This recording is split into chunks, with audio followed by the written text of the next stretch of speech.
συγγραφέα Μαρία Μαραγκού. Μαρία, καλησπέρα. Καλησπέρα, Γιάννη. Καλησπέρα στους ακροατές σου. Πώς είσαι, όλα εντάξει? Καιρός είναι να πάρουμε κάτι θετικό, να το πάρουμε. Θα το πάρουμε και σήμερα πιστεύω ότι πάρα πολλοί κόσμος είναι ιδιαίτερα χαρούμενος που σε έχουμε στην εκπομπή μας.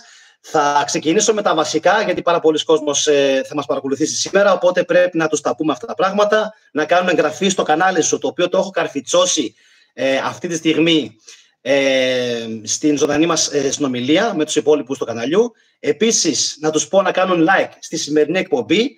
Έχεις 87 βίντεο επίσης στο κανάλι σου, τα τσέκαρα όλα να ξέρεις, και τα περισσότερα είναι πάρα πολύ μεγάλα σε διάρκεια. Έτσι, σωστά?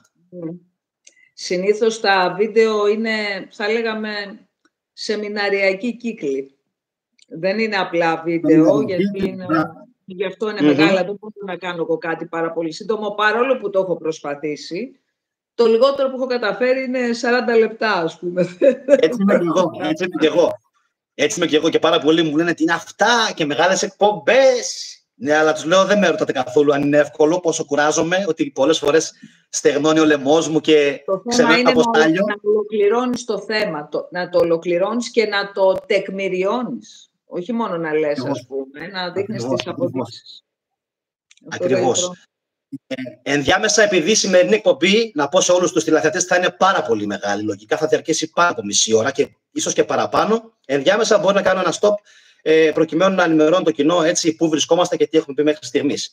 Μαρία, θα ήθελα να σε συστήσω στο κανάλι, να σε μάθει ο κόσμος, να ξέρουν ποια είσαι. Έχουμε το βιογραφικό σου, Μαρία Μαραγκού Αλκίπη, φαϊνό άλογο, φαϊνός ύπος. Η Αλκίπη είναι αυτή που έχει την ηλιακή δύναμη, γιατί η Αλκή είναι η ηλιακή δύναμη, στους ύπους, δηλαδή στα άλογα μέρη της ψυχής, τα οποία είναι το σύστημα και η επιθυμία. Οπότε είναι η κυριαρχία του ενίοχου νου στα άλογα μέρη της ψυχής. Και αυτή η άλλη ύπη είναι οι δύο ύποι που είχε η Αθηνά εδώ πέρα. Α, ναι. Ναι.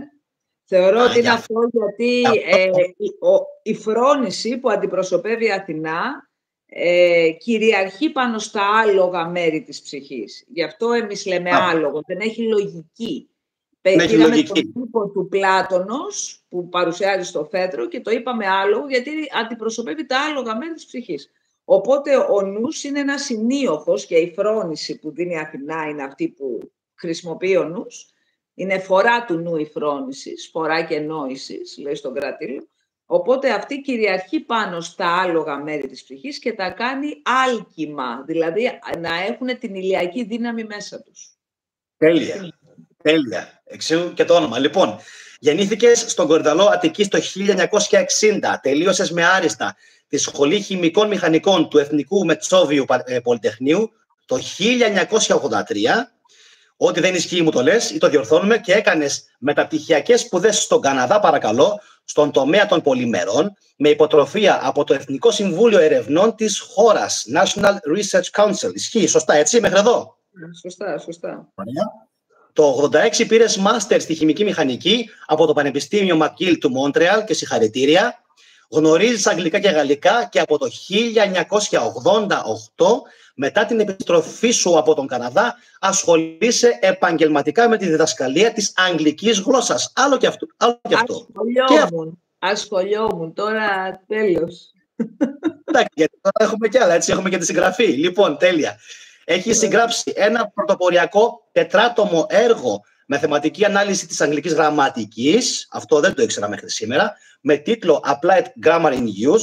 Κυκλοφόρησε από τις εκδόσεις Λίτερα το 2008 και αποτελεί μια φιλοσοφική προσέγγιση της αγγλικής γλώσσας μέσα από μια κρατήλια οπτική στα αγγλικά. Ναι, δηλαδή παίρνω πάρα πολλά λέξεις, πώς ετυμολογούνται, πώς υπάρχουν οι ελληνικές λέξεις μέσα στις αγγλικές και κυρίως να δώσω την εξήγηση ενιών που δεν έχουν, οι Άγγλοι δεν έχουν κανόνες στη γραμματική και προσπάθησα να βρω το σκεπτικό τους. Και αυτή η κρατήλια, όταν λέμε κρατήλια εννοούμε να δώσουμε το λόγο διδώνε. Για ποιο λόγο δηλαδή λες εδώ on Monday και δεν λες in Monday. Και προσπάθησα να βρω ότι αυτή η κρατήλια είναι μαθηματική εξήγηση, γιατί αυτό που κρύβεται πίσω από τον κρατήλο, παρόλο που είναι η κατασκευή της ελληνικής γλώσσας, αυτό είναι ένα απίστευτο πράγμα που το αναδεικνύω ιδιαίτερο στη δεύτερη έκδοση που θα ακολουθήσει φέτος, του κρατήλου, είναι ότι ο κρατήλος, παρόλο που λέει την κατασκευή της ελληνικής γλώσσας, είναι ένα ύμνος στα μαθηματικά. Γι' αυτό τα μαθηματικά και η ελληνική γλώσσα είναι έτσι, δεμένοι. Intertwined που λέμε. Intertwined. Είναι πολύ δεμένα. Αυτή λοιπόν η κρατήλια οπτική χρησιμοποιείται μέσα στην εμφάνιση, ας πούμε, της λογικής της κατασκευής μιας άλλης γλώσσας.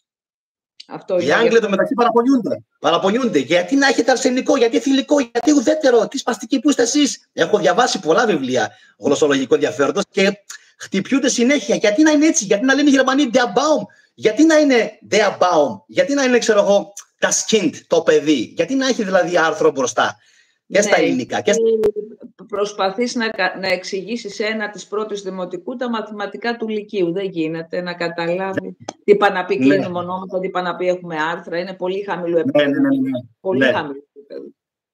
Συνεχίζω. Το 2015 συνεργάστηκες με τον εκδοτικό οίκο Sylvia Carr, το διαβάζω σωστά, Sylvia Carr, για τον οποίο συνέγραψες ένα βιβλίο με τίτλο Companion for the 10 Practice Examinations for the Michigan ECE. Διαβάζετε σωστά, ECE, okay, στο οποίο παραθέτεις στην ανάλυση του λεξιλογίου τις ελληνικές ρίζες των αγγλικών λέξεων, όπου αυτό ήταν δυνατόν, αναδεικνύοντας έτσι την ελληνική γλώσσα μέσα από τη διδασκαλία μιας ξένης γλώσσας.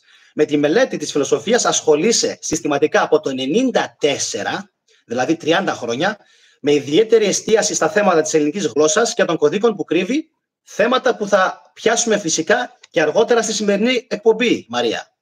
Ναι. Τον διάλογο κρατήλος του Πλάτωνος, καθώς και τα σχετικά σχόλια του Πρόκλου, μελετάει η συγγραφέας εις βάθος από το 2003, νομίζω μαζί ξεκίνησαμε, γιατί και εγώ εκείνη την εποχή περίπου ανακάλυψα τον Πλάτωνα, όταν ήμουν 20 χρονών, 18-20, και το 2005 δίδαξε το έργο αυτό στους κύκλους μαθημάτων του Ηλιοδρομίου. Αποκορύφωμα όλης αυτής της ανασχόλησης ήταν η συγγραφή του έργου με τίτλο «Κρατήλος, περί ονομάτων ορθότητος των εκδόσεων Ηλιοδρόμιων» το 2015. Είπες ότι έπεται και δεύτερη, σωστά, επανέκδοση. Δεν είναι απλά επανέκδοση. Αυτό που θα γίνει τώρα, που προετοιμάζεται τα τελευταία 3 χρόνια πολύ συστηματικά, είναι η προσθήκη περίπου 100 σελίδων, όπου εκεί γίνεται πολύ εις βάθος μελέτη του κρατήλου, παρουσιάζεται, ας πούμε, η δομή της ψυχής κατά Πρόκλων, οι τάξεις του δαιμονικού βασιλείου. Είναι πάρα πολύ αναλυτικό αυτό. Και κυρίως, αυτό που σας είπα και στην αρχή, αποδεικνύεται ότι τελικά ο κρατήλος είναι ύμνος στα μαθηματικά. Εκεί είναι το πάντρεμα της γλώσσας με τα μαθηματικά, μέσα στο κρατήλο. Και σε έχω ακούσει να πενεύεις πολύ τον Πρόκλο, σωστά, τον Πρόκλο. Ο Πρόκλος, η αείμνηστη Αλτάνη, εδώ στο σπίτι μου ερχότανε και την καλούσα και έκανε παραδόσεις σε παιδιά, μαθητές μου, που κάθε χρόνο, για 9 ολόκληρα χρόνια, έκανα εδώ συμπόσια στα παιδιά που κάνα μαθήματα, να μάθουν τη γλώσσα των θεών μετά τη γλώσσα του τυφώνος που μαθαίνουν. Δηλαδή οι μαθητές μου δεν είχαν καθόλου καλή εκτίμηση. Πραγματικά, γιατί αυτό που στο περνούσα... Άρετη λόγοι, διαλογισμός. Μία βασική γλώσσα για να μπορούμε να συνονοούμεθα. Είναι η γλώσσα της τυφωνικής εποχής, ας πούμε.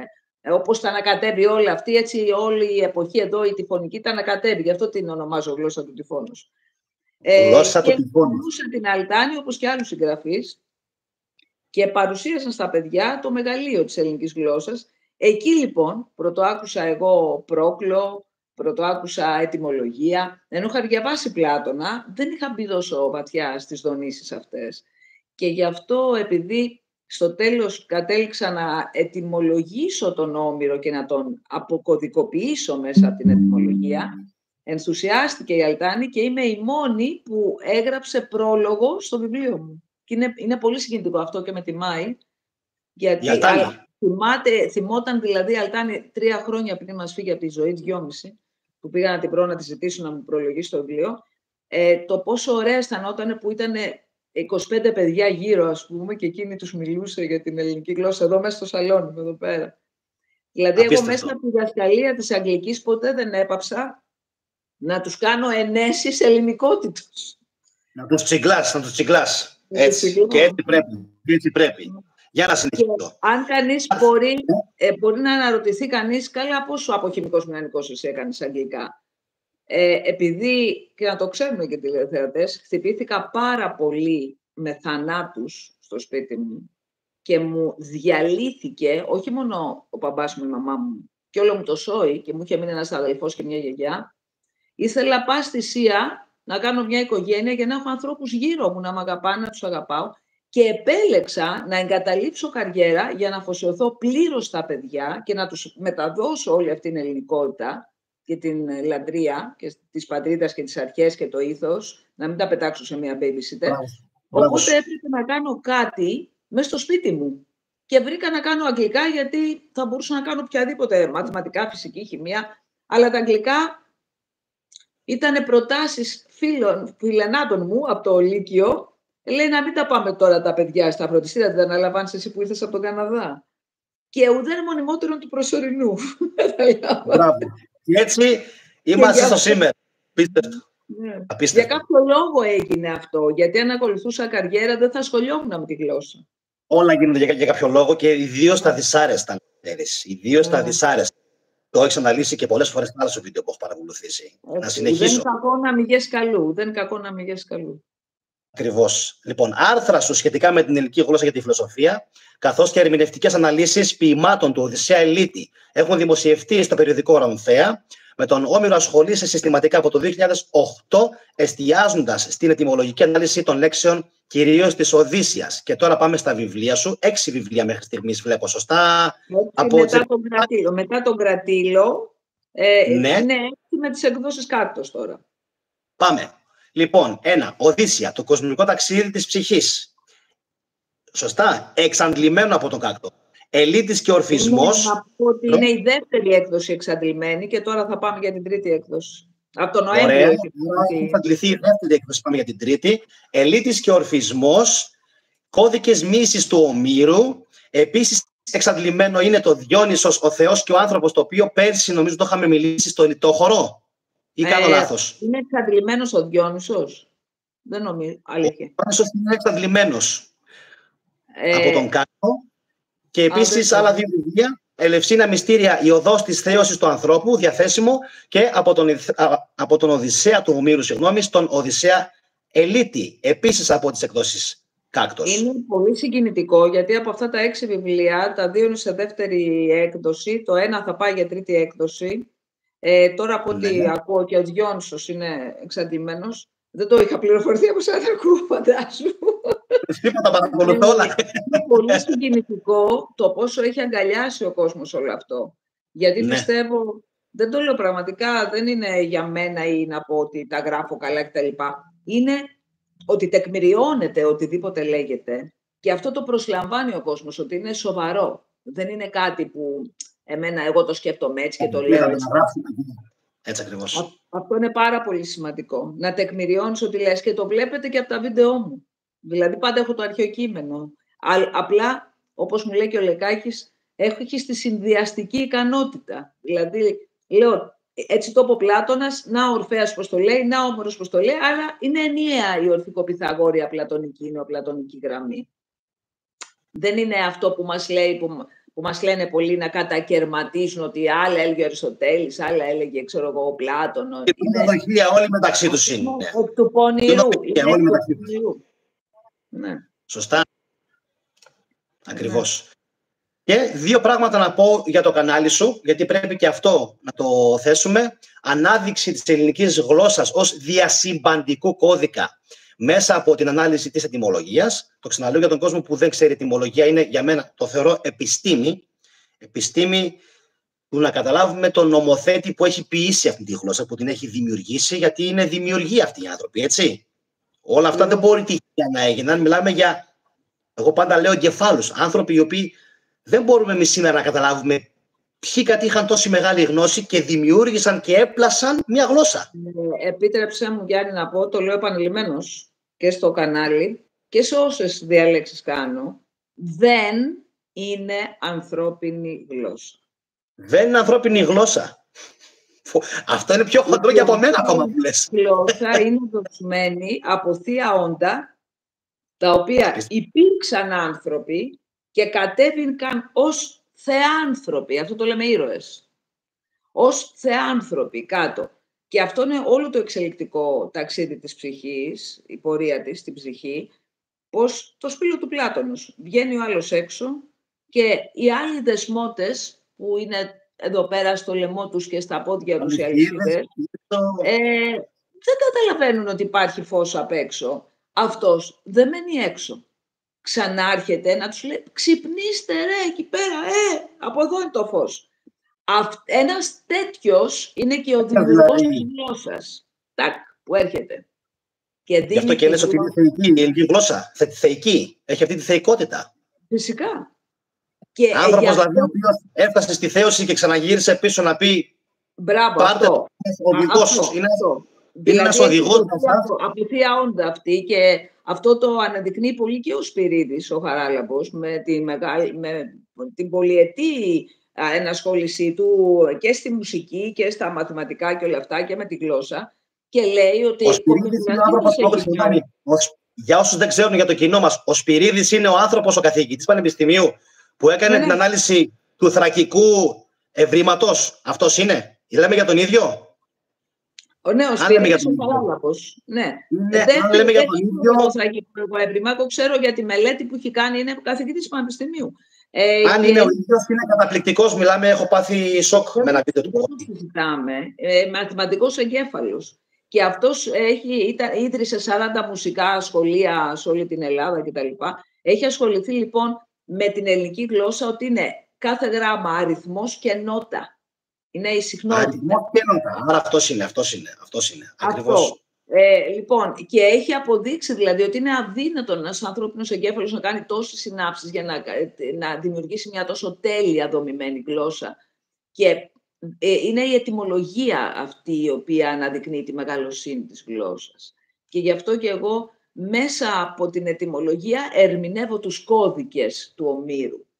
Ο οποίος, κοιτάξτε, η λέξη όμηρος είναι ο μυρός, εδώ. Ο μυρός της φυλής. Είναι το στήριγμά μας αυτό. Χωρίς όμηρο είμαστε κακόμηρο έθνος. Τι ωραία που τα λες. Και πού τον έδεσε, ποιον έδωσε ο Δίας, ποιον είχε την Αθηνά, μετά τη Γέννα, ποιον είχε δέσει το μυρό? Δεν τον είχε δέσει, τον είχε ράψει το Διόνυσο. Τον είχε ράψει, αλλά πάλι λίγο... Αν θέλετε θα το αν θέλετε μετά να σας πω τι εννοούμε με αυτό το πράγμα. Ότι έχει από το κεφάλι του την Αθηνά και από το μυρό του, το μπούτι του, το Διόνυσο. Τι είναι αυτός ο Δίας, δηλαδή? Να εκρήξεις κάτι. Θέλω, πριν μπούμε στα βαθιά, γιατί τώρα είμαστε ακόμα σε πολύ έτσι ωραίο και χαλαρό mood, θέλω να σου κάνω μία ερώτηση μεταξύ σοβαρού και αστείου, αλλά με τεράστια βαρύτητα. Γιατί από την απάντησή σου νομίζω ότι πολλοί κόσμος θα πάρει κατεύθυνση. Πόσο παγανιστές θεωρείς τους αρχαίους Έλληνες από το 1 ως το 100? Παγανιστές με την έννοια που μας την προβάλλουν σήμερα στο σχολείο. Η προσωπική μου γνώμη είναι 0, αν με ρωτήσει. Κοίταξε, τι πάει να πει παγανιστές? Με την προσωπική έννοια που μας τη λένε. Είναι υποτιμητικό, σαν να λέμε ειδωλολάτρες, ας πούμε. Ακριβώς. Ακριβώς. Ετυμολογικά, η λέξη παγανιστής έχει μέσα το παγάν. Παγάν είναι η πηγή στα δωρικά. Δηλαδή, οι Λάκωνες έχουν α, η δωρική διάλεκτος. Η Ιωνική, που είναι στην Αττική εδώ, έχει ήτα. Λέμε, ήταν η επιτάς. Ήταν ασπίδαν η επιτάς ασπίδος. Οι Ιώνες λένε η την ασπίδα, η επιτής ασπίδος. Ακριβώς. Και να σπίρεις από τη μάνα αυτό. Η την επιτής. Ναι. Αν λοιπόν εγώ συνδέομαι με την πηγή της ζωογονίας και την κοσμική ζωογονία και την πηγή του φωτός, ναι, είμαι παγανιστής και καμάρι μου. Καταλάβατε. Λοιπόν, εγώ θα μιλήσω ετυμολογικά. Εάν αυτό που με χαρακτηρίζει είναι να συνδέομαι με την πηγή του φωτός και της θεότητας, είμαι παγανιστής, μάλιστα. Ναι. Εσείς πώς το εννοείτε το παγανιστής, να μας πούνε όσοι το υποτιμάνε. Γιατί να σου πω, Γιάννη, ότι όποιος είναι ετυμολόγος, με ύψιλον το τύπου, σημαίνει το έτοιμο, σημαίνει το αληθές, ξέρει η ετυμολογία αυτό που λέει, είναι και ετυμόλογος. Το τύπο όμως Γιώτα. Οπότε να έρθουν να μας κολλήσουν αυτοί που μας έχουν τα ταμπελάκια για να τους μιλήσουμε. Μετά οι Ιταλοί είχαν πάρει οι Ρωμαίοι αυτό το παγάν και το κάνανε παγκάνι. Παγκάνους από ό,τι καταλαβαίνω, γιατί έχω διαβάσει ένα βιβλίο εξαιρετικό ενός Αμερικανού συγγραφέα που έχει γράψει για το Χάρβαρντ και στη συνέχεια αυτό το πράγμα απέκτησε για κάποιον λόγο που δεν μπορώ να καταλάβω ακόμα σήμερα προσβλητική έννοια. Αλλά όπως είπες και εσύ, αν με αυτήν την έννοια που την είπες τώρα και εσύ θεωρούμε παγανιστής, ναι είμαι, γιατί υπάρχει μια σφοδρή επίθεση και λένε νεοπαγανιστές, νεοπαγανιστές. Εγώ δεν έχω δηλώσει ποτέ ούτε δωδεκαθεϊστής με την παραδοσιακή έννοια που την προσβάλλουν κάποιοι. Έτσι. Πυθαγόρη, ότον η μετέραν παραδόντα τετρακτήν, παγάν αενάου φύσεως. Ορκιζόντουσαν στον Πυθαγόρα που παρέδωσε σε αυτούς την τετρακτή, την ιερή, που είναι η πηγή της αέναης φύσης. Ναι, Πυθαγόρη και παγανιστές. Πυθαγόρη παγανιστές ήταν. Και οι Πυθαγόροι. Ωραίο πράγμα. Έτσι. Να συνεχίσω λίγο με δύο πράγματα ακόμα από το κανάλι σου. Πάνω στην ετυμολογία. Οι έννοιες και τα σύμβολα των θεών και των ηρώων είναι κάτι που το αναλύεις στο κανάλι σου. Έμπρακτη εφαρμογή της ελληνικής φιλοσοφίας στην καθημερινότητά μας. Θα έρθω σε αυτό, με ενδιαφέρει πάρα πολύ. Προσέγγιση της σύγχρονης φυσικής στην αρχαία φιλοσοφική σκέψη και ανάδειξη της επιστημονικής βάσης της ελληνικής θρησκείας. Μας παρακολουθούν αυτή τη στιγμή που μιλάω τώρα, μου βγάζει το YouTube 543 άτομα. Και αυτός ο αριθμός ανεβοκατεβαίνει συνεχώς. Είναι απίστευτο. Σε αυτούς τους ανθρώπους λοιπόν. 543. 543. Θα αλλάζει συνεχώς αυτός ο αριθμός. Η φιλοσοφία, κατ' εμέ, τι είναι? Μπορεί να σου προσφέρει όχι απλά μονοφώτιση, όχι να σε βοηθάει στην καθημερινότητά σου να γίνεις καλύτερος, να παίρνεις πιο σωστές αποφάσεις, να γίνεις η πιο βελτιωμένη έκδοση του εαυτού σου, να μην κάνεις λάθη. Γιατί πολλοί κόσμος λέει, ρε Θετικέ, ρε Μαρία, γιατί να ασχοληθώ με τη φιλοσοφία, γιατί να κάτσω να διαβάσω Πρόκλο ή Πλάτωνα ή Αριστοτέλη? Η απάντησή σου ποια είναι? Σε βοηθάει αύριο η φιλοσοφία να μην κάνεις τις λαλακίες που έκανες χθες? Απολύτως. Λοιπόν, οι αρχαίοι μας φιλόσοφοι ορίζουν, προσέξτε, εμείς οι Έλληνες λέμε δεν γνωρίζουμε αν δεν ορίζουμε. Έτσι. Παράδειγμα χάρη, τι είναι ψυχή? Δώσε μου τον ορισμό. Δεν μπορώ να μιλάω για ψυχή και να είμαι ψυχολόγος αν δεν μπορώ να ορίσω τι είναι ψυχή. Πρόσεξε. Να ορίσω τι είναι ψυχή. Επειδή λοιπόν ο ορισμός της φιλοσοφίας, η φιλοσοφία ορίζεται ως, με δύο τρόπους. Πώς βιωτέων, πώς να ζω τη ζωή μου, πώς πρέπει να ζω, πώς βιωτέων, όλα αυτά τα αίων σημαίνει πώς πρέπει. Έτσι. Και μελέτη θανάτου. Όταν λέμε μελέτη θανάτου, δεν σημαίνει ότι εγώ μελετάω και μαθαίνω ότι είναι ο θάνατος. Η μελέτη στην αρχαία γλώσσα σημαίνει πρακτική άσκηση. Τι είναι δηλαδή, καλέ, θα πεθάνω πρακτικά? Μάλιστα, πώς? Στα μυστήρια. Στα μυστήρια είχαν την δυνατότητα να αποχωρίζουν την ψυχή από το σώμα εν ζωή. Να πηγαίνουν να έχουν εμπειρία θανάτου, να βλέπουν τα άλλα παιδεία και να έρχονται πίσω και να καταλαβαίνουν ότι ο θάνατος δεν είναι απώλεια, είναι μεταμόρφωση. Οπότε υπερβαίνανε το φόβο θανάτου και γινόντουσαν ήρωες. Πολύ απλά. Πώς η Ελλάδα έχει τόσους ήρωες? Αυτό λοιπόν το πράγμα, η μελέτη θανάτου, και αυτό μας το λέει. Ξεπερνούσαν το φόβο, να πεις. Ξεπερνούσαν το φόβο. Ναι, ξεπερνούσαν το φόβο, το βασιλιά των φόβων. Ο Αριστοτέλης μας λέει για τα μυστήρια, ου μαθήν, αλλά παθήν. Στα μυστήρια δηλαδή δεν μάθαινες, πάθαινες. Προσέξτε τι λέει. Το είχα σημειώσει αυτό σήμερα και θέλω να έρθω σε λίγο σε αυτό. Το παθήν, θέλω να έρθω σε λίγο. Ρωτάει πριν Είχες εμπειρία θανάτου στα μυστήρια. Αυτό είναι το μελέτη θανάτου. Ρωτάει ο Παναγιώτης Μανιφάβας μια ερώτηση που είναι μέλος στο κανάλι. Θα ήθελα να κάνω μια ερώτηση. Πιστεύει η κυρία Μαρία Μαραγκού ότι στο μέλλον πολλοί από τους σημερινούς Έλληνες θα αφυπνιστούν, και αν ναι, σε πόσα χρόνια πιστεύετε ότι θα γίνει αυτό το πράγμα? Είναι ερώτηση που την έκανε μόλις τώρα ένα μέλος από το κανάλι. Λοιπόν, κοιτάξτε τώρα. Όταν όταν προβλέφθηκε το τέλος των μυστηρίων από τον Νεστόριο, τον τελευταίο ιεροφάντη, τον Ευμολπίδη τελευταίο ιεροφάντη, όχι αυτόν που σκότωσε ο Αλάριχος, γιατί όταν σταμάτησε να είναι Ευμολπίδης από την οικογένεια των Ευμολπιδών, έγινε και το τέλος.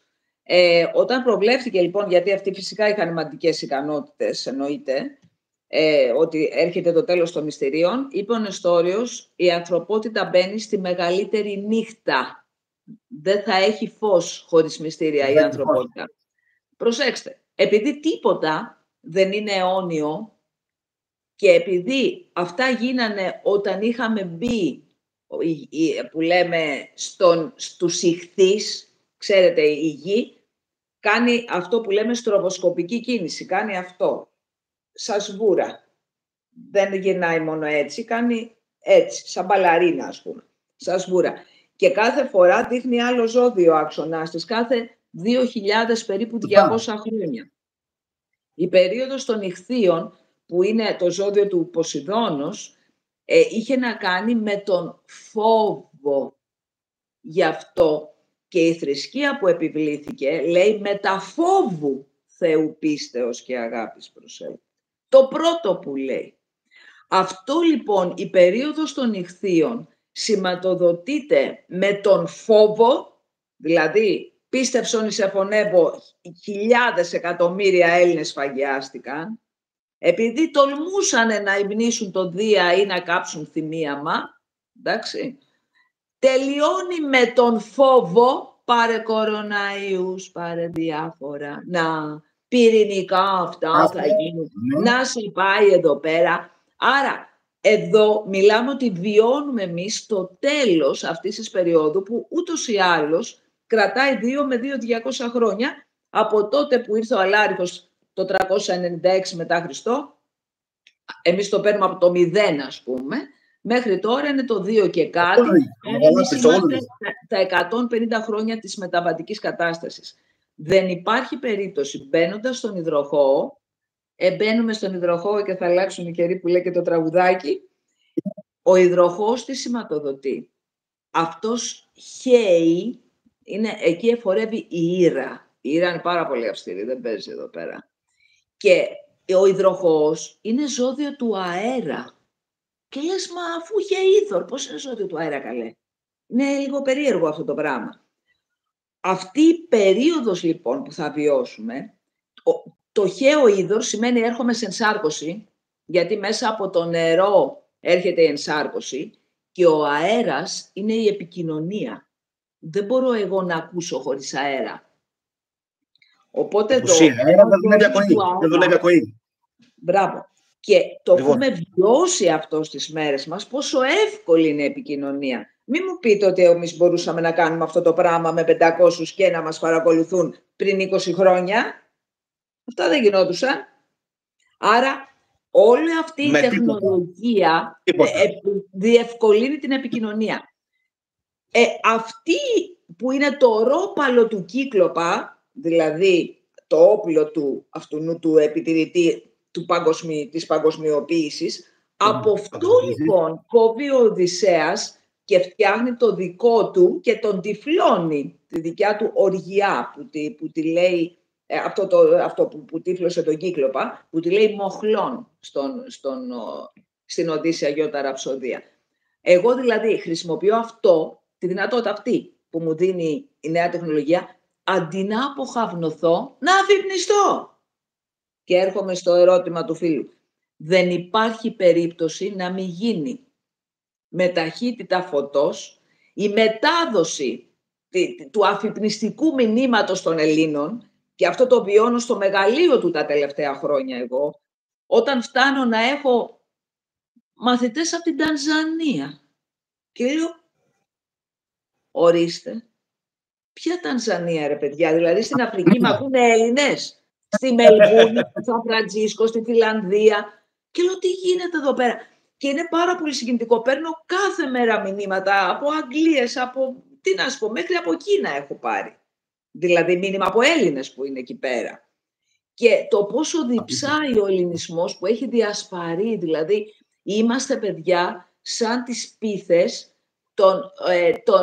που έχουν τα κουκουνάρια. Το κουκουνάρι είναι στο θύρσο του Διονύσου, πάνω εδώ.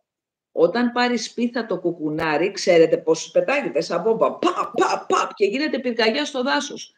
Αυτό που κάνουμε λοιπόν είναι να πετάμε σπίθες φωτός, γιατί φωτίζουμε νόες. Όσο πιο πολλοί νόες φωτίζονται, αυτό που μας δίνει τη δυνατότητα, το όπλο του κύκλοπος που πάρει για την αποχάπνωση, θα αφυπνίσει τον κόσμο και θα γίνει ταχύτατα αυτό το πράγμα. Θεωρώ λοιπόν ότι, επιτρέψτε μου να έχω, να μην πω την ελπίδα. Γιατί όχι. Να πω, εντάξει, αν όχι τη βεβαιότητα, αν όχι και σε μένα, στον κύκλο των παιδιών μου, στον κύκλο ζωής τους, ας πούμε, στην επόμενη γενιά, αν όχι σε αυτή τη γενιά, θα βιώσουμε σίγουρα αυτό το μπαμ. Εγώ νομίζω ότι εγώ θα το βιώσω στη δικιά μου τη γενιά. Ότι θα βιώσουμε εκεί πέρα που είναι όλα σκοτεινά, θα γίνει ένα μπραφ και θα έρθει το φως. Γιατί θα σας μιλήσω, αν μου επιτρέπετε, κβαντικά. Δηλαδή, πώς αποδεικνύει η κβαντική φυσική με το πείραμα του 100ου πυθίκου. Ο Ρούμπερτ Σέλντρέικ, σας λέω, μοριακός βιολόγος και ψυχολόγος που έχει αναλύσει με κβαντική το τι γίνεται στην ψυχολογία, τι κάνανε αυτοί. Πήρανε 100 πυθίκους, όχι 100, πήρανε πολλούς πυθίκους και τους βάλανε σε κάτι νησιά της Ιαπωνίας, που μεταξύ τους ήταν δύο ομάδες, δεν μπορούσαν να έχουν επικοινωνία γιατί τους χώριζε ένα βουνό. Και πήρανε και άλλη μια ομάδα πυθίκων και τους βάλανε σε ένα άλλο νησί, εκεί κοντά. Δώσανε λοιπόν πατάτες σε όλους αυτούς και τρώγανε. Κάποιος πήρε την πατάτα και την έβαλε σε μια πηγή και έβγαλε το χώμα και του άρεσε καλύτερα, που την έφαγε πιο εύκολα. Το έδειξε σε ένα διπλανό του πυθικό, έκανε και αυτό το ίδιο. Αυτός το ξανάδειξε στον άλλο. Όταν έφτασε ο 100ος πυθικός, γι' αυτό είναι το πείραμα του 100ου πυθίκου, μετράγανε αυτοί πώς το κάνανε, ακαριέα στην άλλη μεριά του βουνού που δεν τους βλέπανε οι άλλοι πυθικοί, κάνανε όλοι το ίδιο και στο άλλο νησί. Που σημαίνει, και λέει τώρα, κοιτάξτε τώρα, επειδή η σκέψη του πυθίκου, φανταστείτε του ανθρώπου τι παίζει, που είναι πολύ πιο δυνατή η παλμοδόνηση του ανθρώπου, η σκέψη του πυθίκου διαμόρφωσε, πήγε στο λεγόμενο χωροχρονικό συνεχές, αυτό που λέει η κβαντική φυσική, ότι εδώ υπάρχει ενιαίος χωροχρόνος. Εδώ έχουμε τη διάσπαση του χρόνου στο υλικό πεδίο. Σε ένα ανώτερο πεδίο που πάνε οι νοητικοί κυματοπαλμοί, σχηματίζεται λοιπόν μία σκεπτομορφή.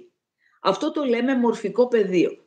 Όταν εγώ σκέφτομαι το ίδιο με σένα, ενισχύω το μορφικό πεδίο που έστειλες εσύ εκεί. Όταν σκέφτεται και ο άλλος, ενισχύεται. Όταν γίνει ένας συγκεκριμένος αριθμός που χρειάζεται αυτό που λέμε κρίσιμη μάζα να σκέφτεται το ίδιο πράγμα, ακαριέα το σκέφτονται όλοι. Όταν λοιπόν εγώ διασπείρω το φόβο ότι θα πεθάνεις, ακαριέα θα το σκέφτονται όλοι. Γιατί 1, 2, 3, 5, 10, θα πεθάνω. Δεν θα φιλήσω τον εγγονό μου, το παιδί μου, το έτσι. Θα κολλήσω. Και τελείωσες μετά, τελείωσες. Αυτό αντίστροφα, εάν το πάρουμε, όταν εγώ κάνω ένεση θετικής ντοπαμίνης και λέω μη μασάτε ρε. Και, κοίταξε εδώ τι είπαν οι Έλληνες, αυτό έτσι. Δεν θα είναι αιώνια η κατάσταση. Και ο άλλος λέει, δεν φοβάμαι. Εγώ, ρε παιδί μου, δεν φοβάμαι, δεν με πάει 5 και 1. Και αρχίζω και το διαχειρίζομαι αυτό και επηρεάζω και τον άλλο και τον άλλο και τον άλλο. Και αρχίζουν αυτοί και σκέφτονται όπως εγώ θετικά και ακούνε τον θετικό και τον ακούνε, τότε δεν μασάνε αυτοί. Και αυτή η σκεπτομορφή ενισχύεται και στο τέλος ξαφνικά βλέπεις πάρα πολλούς να σκέφτονται έτσι. Και λες, μα πώς, αφού εγώ δεν τους ξέρω αυτούς, πώς σκέφτονται σαν και εμένα αυτοί. Αυτό είναι αποδεδειγμένο από την κβαντική φυσική. Απαντώ λοιπόν στο φίλο ότι είναι δεδομένο. Η αφύπνιση είναι δεδομένη. Απόδειξη, εσύ, εγώ, ο Γιάννης και όλοι αυτοί που μας παρακολουθούν και και το Σαν Φραντζίσκο και την Tanzania που με ακούει. Παντού, πραγματικά. Τα μηνύματα και εγώ που παίρνω, φαντάζομαι και εσύ, είναι από όλα τα μήκη και τα πλάτη του πλανήτη. Δεν υπάρχει. Τι Νέα Υόρκη, τι Γερμανία, Αμερική, Σκανδιναβία, Καναδάς, Νέα Ζηλανδία. Υπάρχουν άνθρωποι που μας βλέπουν τώρα και μου δήλωσαν ότι εκεί είναι τώρα πρωί και βλέπουν αυτή την εκπομπή, γιατί ενώ έπρεπε να πάνε στη δουλειά, λένε δεν θέλουν με τίποτα να χάσουν σήμερα την μέρα. Και είναι πολύ συγκινητικό και αυτό μου δίνει και εμένα δύναμη να συνεχίσω ακάθεκτη. Εγώ τους έχω πει, κάθε χρόνο που γράφω 1 με 2 βιβλία. Μέχρι να κλείσω τα μάτια μου, σας το λέω παιδιά, τουλάχιστον 40 βιβλία έχω εδώ για γράψιμο. Τουλάχιστον 40, όχι 4. Από πού να ξεκινήσεις και πού να τελειώσεις. Οι καρδιές και τα εκατοστάρια αυτά που έχει πάνε γράφουν αυλέτα. Και κατεύθυνσης βιβλία, όπως η 4η φάση του νερού, η οποία 4η φάση του νερού είναι η μεγαλύτερη... Έχω διαβάσει το βιβλίο, δεν κατάλαβα τίποτα, να ξέρεις. The fourth phase of the water, δεν κατάλαβα τίποτα. Ναι, γιατί εντάξει, θέλεις και λίγο χημία και φυσικές, να ξέρεις. Πολύ δύσκολο βιβλίο. Πολύ δύσκολο βιβλίο. Το ωραιότερο βιβλίο θετικών επιστημών που έχω διαβάσει στην καρδιά μου. Ο άνθρωπος που μιλάει ότι ανακάλυψε ότι το νερό έχει ακόμα μία κατάσταση. Φάση. Έτσι, πέραν των όσων ξέρουμε μέχρι σήμερα. Τι μπορείς να πεις επιγραμματικά για αυτό το πράγμα. Επιγραμματικά. Θα λέω το εξής. Οι 3 φάσεις που ξέρουμε είναι στερεό, πάγος, υγρό και αέριο. Η 4η φάση είναι κάτι που δημιουργείται σαν φιλμ σε μια φίλιδρη επιφάνεια όταν μπαίνει μέσα στο νερό. Με το που μπαίνει αυτή μέσα στο νερό η φίλιδρη επιφάνεια, αυτή έλκει τα μόρια του νερού, τα οποία σπάνε και κάποια κομμάτια τους οξυγόνο υδρογόνο έρχονται εδώ απάνω της και στρώνονται σαν φύλλα σπανακόπιτας και το άλλο υδρογόνο με φορτίο συν 1 φεύγει προς τα εκεί.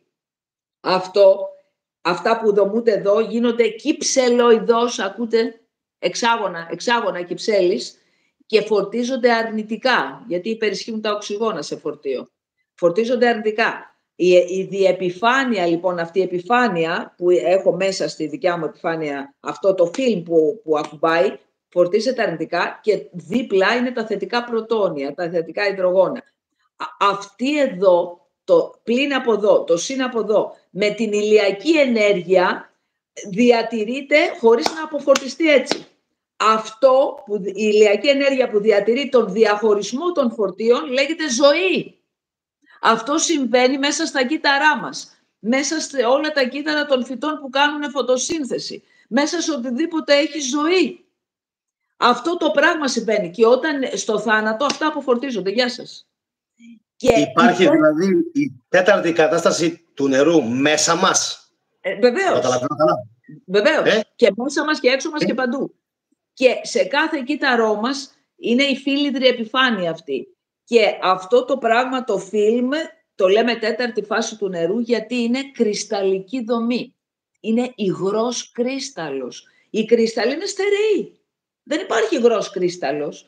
Ανακάλυψαν λοιπόν ότι ακριβώς απάνω σε φίλιδρες επιφάνειες, με την ηλιακή ενέργεια γίνεται ο διαχωρισμός των φορτίων, κάνει κρυσταλλική δομή αυτό το νερό απάνω τους, με εξάγωνα κυψελοειδώς, και αυτό είναι η ζωή. Προσέξτε τι λέει ο ορφικός ύμνος 8 του ηλίου.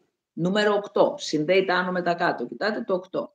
Τι λέει, πώς τον αποκαλεί τον ήλιο? Φιλονάματε.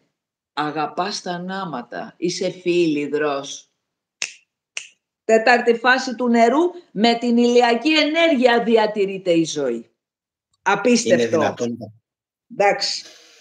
Τι πάνε Ή δεν ξέρω τι επιστήμες μπορεί να υπήρχαν, αλλά είναι να μπορεί κανείς πώς μπορεί κάθε φορά.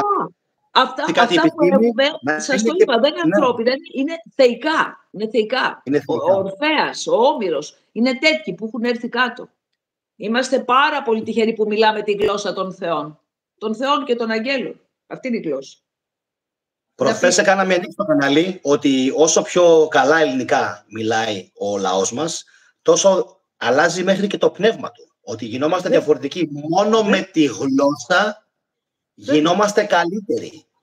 Πώς μπορεί να ξέρουμε, Μαρία, ότι οι 50 και το 60 μιλούσαν καλύτερα ελληνικά και είχαν πιο πολύ νοημοσύνη, παρόλο που υπήρχε φτώχεια, ανέχεια, δεν είχαν ποικιλία στη διατροφή τους οι άνθρωποι, πεινούσαν.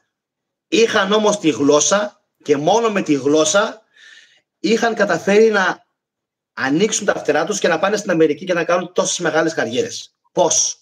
Γιάννη μου, θα σου πω το εξής. Το τελευταίο προπύργιο του ελληνισμού αυτή τη στιγμή είναι η γλώσσα. Γι' αυτό έχω δώσει όλη μου τη δυναμική εκεί. Η γλώσσα η οποία έχει μαθηματική δομή. Είναι απίστευτο. Γι' αυτό έχω ενθουσιαστεί εγώ. Είμαι ένας θετικός επιστήμονας. Δεν μπορώ να παραμυθιαστώ. 1 και 1 ίσον 2. Οι περισσότεροι συμφοιτητές μου, να σας πω τι τώρα, από συμφοιτητές μου, ο διευθυντής της Εθνικής Τράπεζας Ελλάδος, ο Παύλος Ορμήτης, να συμφοιτητής μου. Και βάλε, από τον τύπο που κάνει τους κάδους σκουπιδιών στην Ελλάδα και σε πολλά άλλα αυτά, είναι συμφοιτητής μου. Δηλαδή με καριέρες, όχι αστεία. Λοιπόν, αυτοί συνήθως 90% είναι ορθολογιστές. Έλα τώρα ρε Μαρία, θα πιστεύεις σε ψυχές. Όμως, στο τελευταίο reunion δεν μου το είπαν αυτό. Γιατί? Τι πήγε στραβά, μάλλον δεν πήγε καλά. Τι δεν τους άρεσε? Τι τους άρεσε? Και κάποια βίντεο. Ναι. Ναι. Οπότε, εδώ μιλάμε και είδα με μεγάλη μου χαρά ότι αυτοί οι ορθολογιστές, ρε παιδιά, λέει να κάνουμε και κανένα reunion. Να πω κάτι, Μαρία. Να πω κάτι, γιατί έχω πει τόσα πολλά πράγματα σε αυτή την παλιό εκπομπή μου που ο κόσμος τα έχει χάσει αυτά τα επεισόδια, γιατί είναι μέσα από τα ταξίδια μου. Αφού δεν έχουμε ψυχή, όταν πήγα στην Πρατισλάβα και συνάντησα έναν Έλληνα, πώς γίνεται την ώρα που τον ρώτησα πώς σε λένε, να λέω στον εαυτό μου Μάριο τον λένε. Είμαι σίγουρος ότι τον λένε Μάριο. Θα σου πει ότι τον λένε Μάριο. Και μου λέει Μάριος, ένας ξένος Έλληνας στην Πρατισλάβα. Πώς είναι δυνατόν? Απίστευτο. Και του λέω, εσύ εδώ το είχα. Είπα από μέσα μου, μόλις τον πω πώς τον λένε, θα μου πει Μάριο. Και μου λέει, ρε φίλε, πού το ήξερες? Έτσι. Και του απαντάω ότι όταν ταξιδεύω, είμαι μέσα στη ροή των πραγμάτων. Όταν ταξιδεύω και πηγαίνω στο εξωτερικό, νιώθω τόσο μεγάλη χαρά που θα συναντήσω άλλους ανθρώπους, άλλους πολιτισμούς που ανοίγω τόσο πολύ. Ανοίγομαι σαν Γιάννης, είμαι πάρα πολύ θετικός σε αυτά που θα μου τύχουν, σε όλα βασικά ανοίγομαι, με αποτέλεσμα να μπορώ να μπορούν, να το πω έτσι, να μου συμβούν πράγματα που είναι ανεξήγητα. Δεν υπάρχει ψυχή. Αν είναι δυνατόν. Εγώ θα απαντήσω, θα προσθέσω μάλλον σε αυτό που λες, το σχόλιο, πάλι κβαντική, ότι το ηλεκτρόνιο έχει και σωματιδιακή φύση, είναι ένα σωματίδιο, και κυματική, είναι κυματοπαλμός. Ο άνθρωπος είναι σαν το ηλεκτρόνιο. Πες το άλλη μια για να το εμπεδώσω.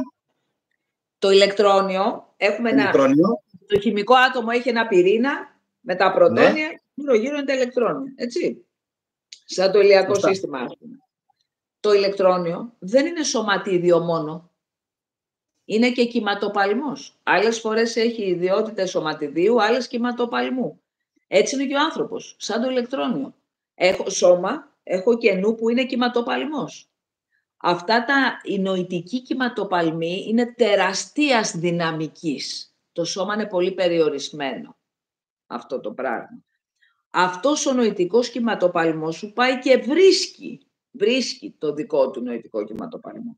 Πολλές φορές σκεφτόμαστε κάποιον έντονα και λέω δεν το πιστεύω και χτυπάει το τηλέφωνο και είναι αυτός που σκέφτομαι. Τι έχει γίνει, έχω ρίξει ένα σήμα εγώ. Και ο νους πάει ακαριέα. Δεν έχει ταχύτητα φωτός ο νους. Είναι ανώτερος. Είναι το ταχύτερο όλο. Γι' αυτό είναι θεϊκό στοιχείο μέσα μας, γιατί το ρήμα Θεό σημαίνει τρέχω γρήγορα. Τρέχω γρήγορα. Οπότε ο Θεός είναι αυτός που τρέχει γρήγορα. Προσέξτε, βοηθός. Βοή και Θωός. Θωός είναι αυτός που θέει. Άρα, όταν με φωνάζουν, ακούω τη βοή και τρέχω. Προσέξτε τη ελληνική γλώσσα, πώς είναι δομημένη. Άρα, ο νους είναι το ταχύτερο όλων, γι' αυτό είναι θεϊκός. Είναι το θεϊκό στοιχείο εντός μου είναι ο νους. Και δεν έχουμε καταλάβει ακόμα τη δυναμική, γιατί είμαστε μέσα στον αισθητό κόσμο και νομίζουμε ότι όλο αυτό που είμαστε είναι αυτό το πράγμα εδώ. Το σώμα. Το σώμα είναι απλά η γλάστρα που έχει το φυτό. Προσπαθώ να θυμηθώ αυτό το τρέχω γρήγορα που το είδα σήμερα σε μια εκπομπή σου που έλεγες για την κατσίκα. Την έσω. Τρέχω ορμητικά. Αΐξω. Αΐσω με δύο σίγμα σημαίνει τρέχω ορμητικά. Αΐξω σημαίνει θα τρέξω. Θα τρέξω. Πώς? Αΐξω. Ναι. Θα τρέξω. Ακριβώς. Θα ήθελες να πάμε στα Ελευσίνια ή κάποιες ερωτήσεις που έχω ετοιμάσει σχετικά με το προηγούμενο βίντεο σου που παρακολούθησα, τέμπια πόλων πίθων, που μου προέκυψαν κάποια πολύ σημαντικά ερωτηματικά. Ό,τι νομίζεις. Όταν σε παρακολούθησα. Γιατί κάποιοι χώροι θέλουν καθαρμό, όπως π.χ. και το σπίτι μας ακόμα. Γιατί οι χώροι χρειάζονται καθαρμό. Είχα παρακολουθήσει μία κυρία από την Αυστρία, η οποία είπε το εξής απίστευτο. Και ο κόσμος στην Ελλάδα έχει μαύρα μεσάνυχτα και νομίζει ότι οι άνθρωποι της Ευρώπης είναι ακόμα καθυστερημένοι. Είμαστε γελασμένοι. Τι είπε λοιπόν αυτή η συγγραφέας?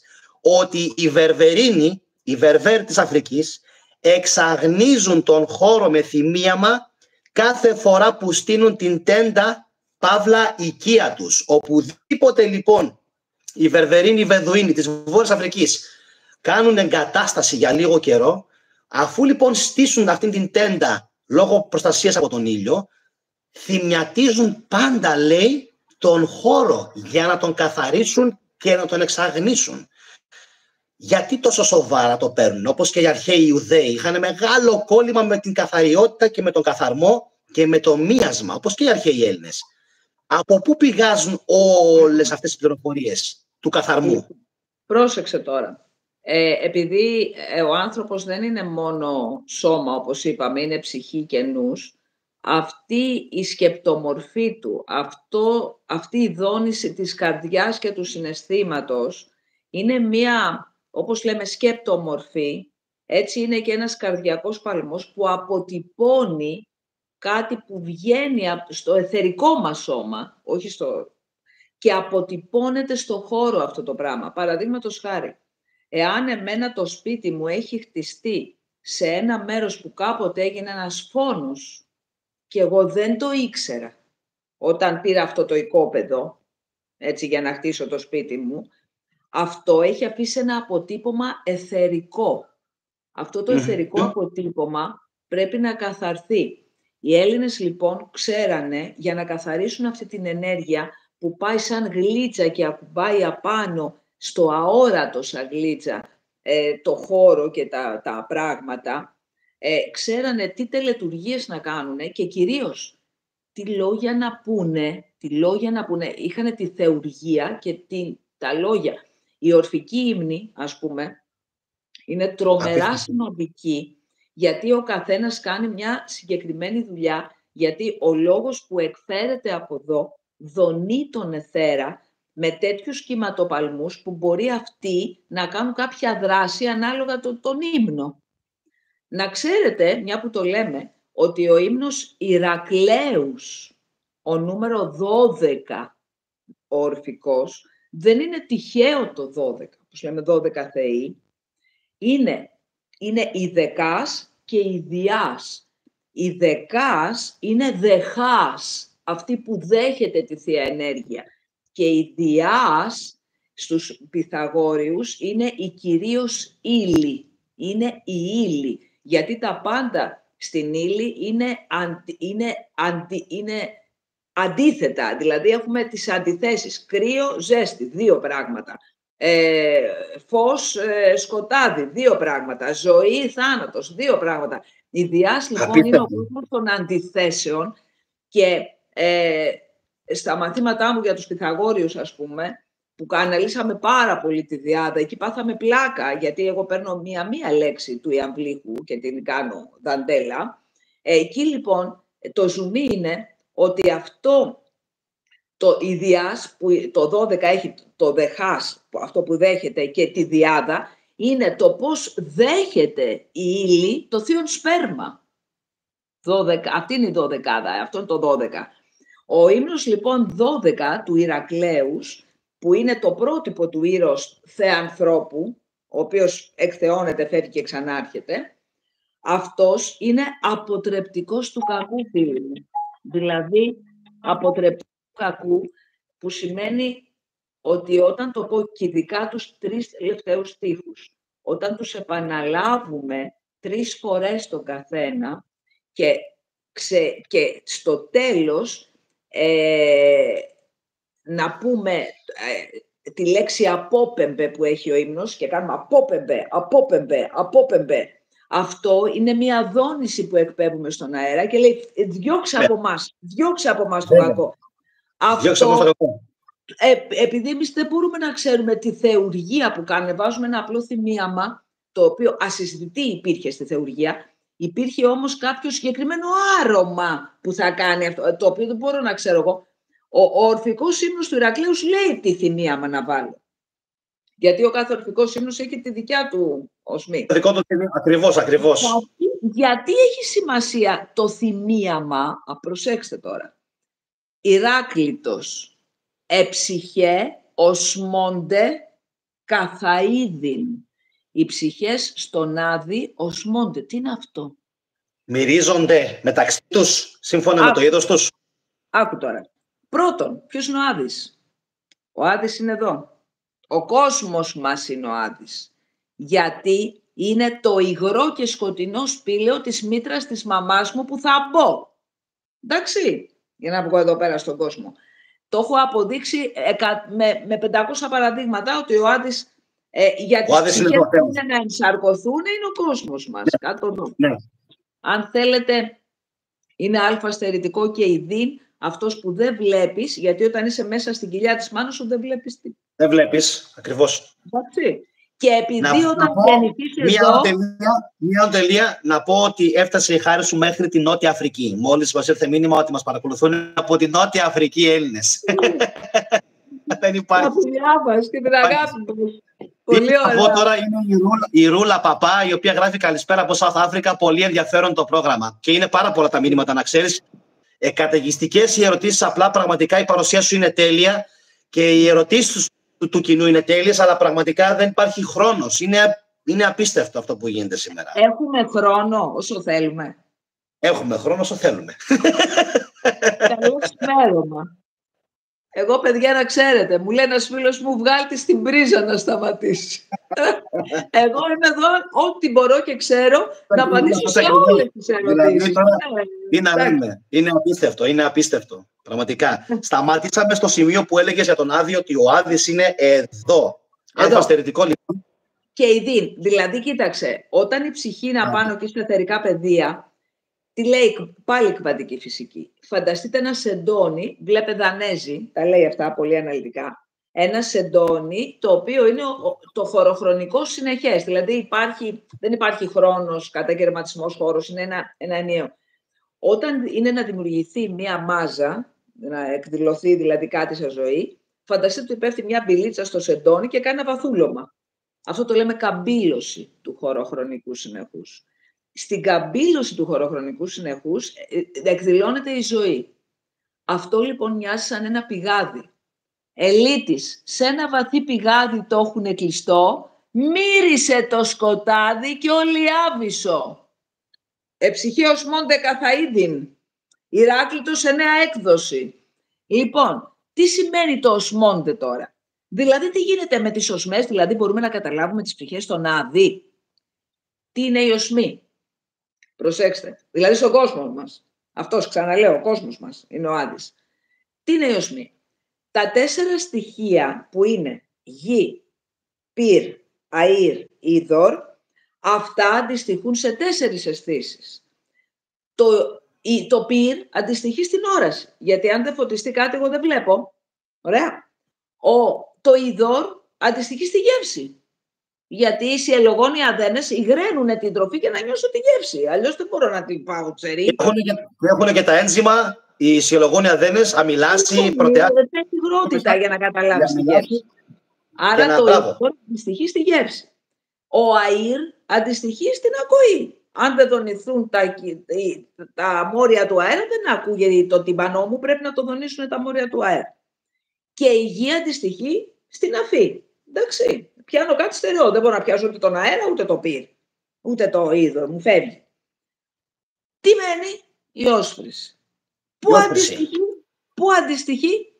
Όχι στα 4 στοιχεία, στην πεμπτουσία. Το πέμπτο. Ποιο είναι το πέμπτο?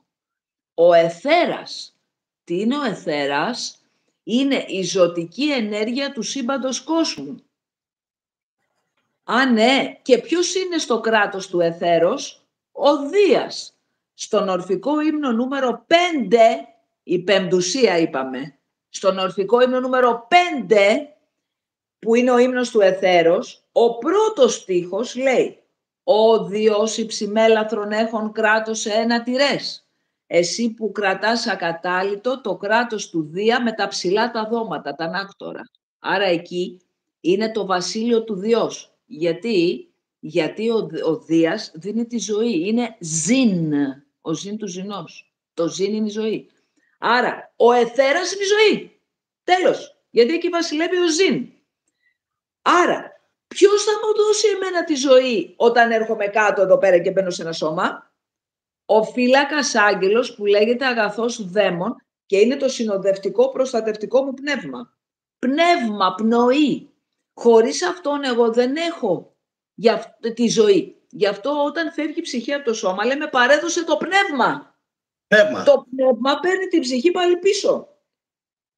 Η Ήρα που είναι η συμπαντική ψυχή λέει ο ορφικός της ύμνος νούμερο 16 ψυχοτρόφους άβρας θνητής παρέχουσα. Στους θνητούς εσύ παρέχεις τις ψυχοτρόφες άβρες. Δηλαδή τους δαίμονες, τους αγαθούς, τα προστατευτικά πνεύματα που θα δώσουν πνοή στην ψυχή και θα την θρέψουν και θα δώσουν τη ζωή. Άρα, όταν λέμε οι ψυχές οσμώνται καθαΐδιν, σημαίνει ότι έρχονται εδώ στον κόσμο μας συνοδεία προστατευτικού πνεύματος που εκδηλώνεται με την οσμή, που αντιστοιχεί στην οσμή. Και να πω και κάτι ανατομικό, γιατί έχω και γεωγιατρό και τυχαίνει να έχω και τους ανατομικούς χάρτες. Τους έχω κάνει κατάληψη. Όταν κάνω ένα θέμα, παίρνω του άγγελου τους χάρτες. Και είναι και άγγελος.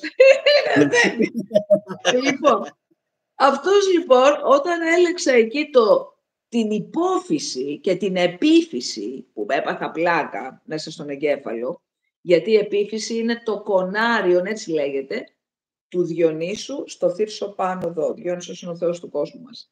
Αυτή λοιπόν, όπως είναι το κονάριο, φανταστείτε ένα κουκουναράκι εδώ, ακριβώς από κάτω από εδώ, έχουν 2 σαν καρουμπαλάκια.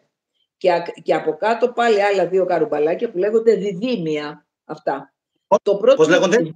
Διδύμια, είναι διπλά. Διδύμια, όπως η δίδυμη. Τα πρώτα λοιπόν είναι το κέντρο της όρασης. Τα από κάτω είναι το κέντρο της ακοής.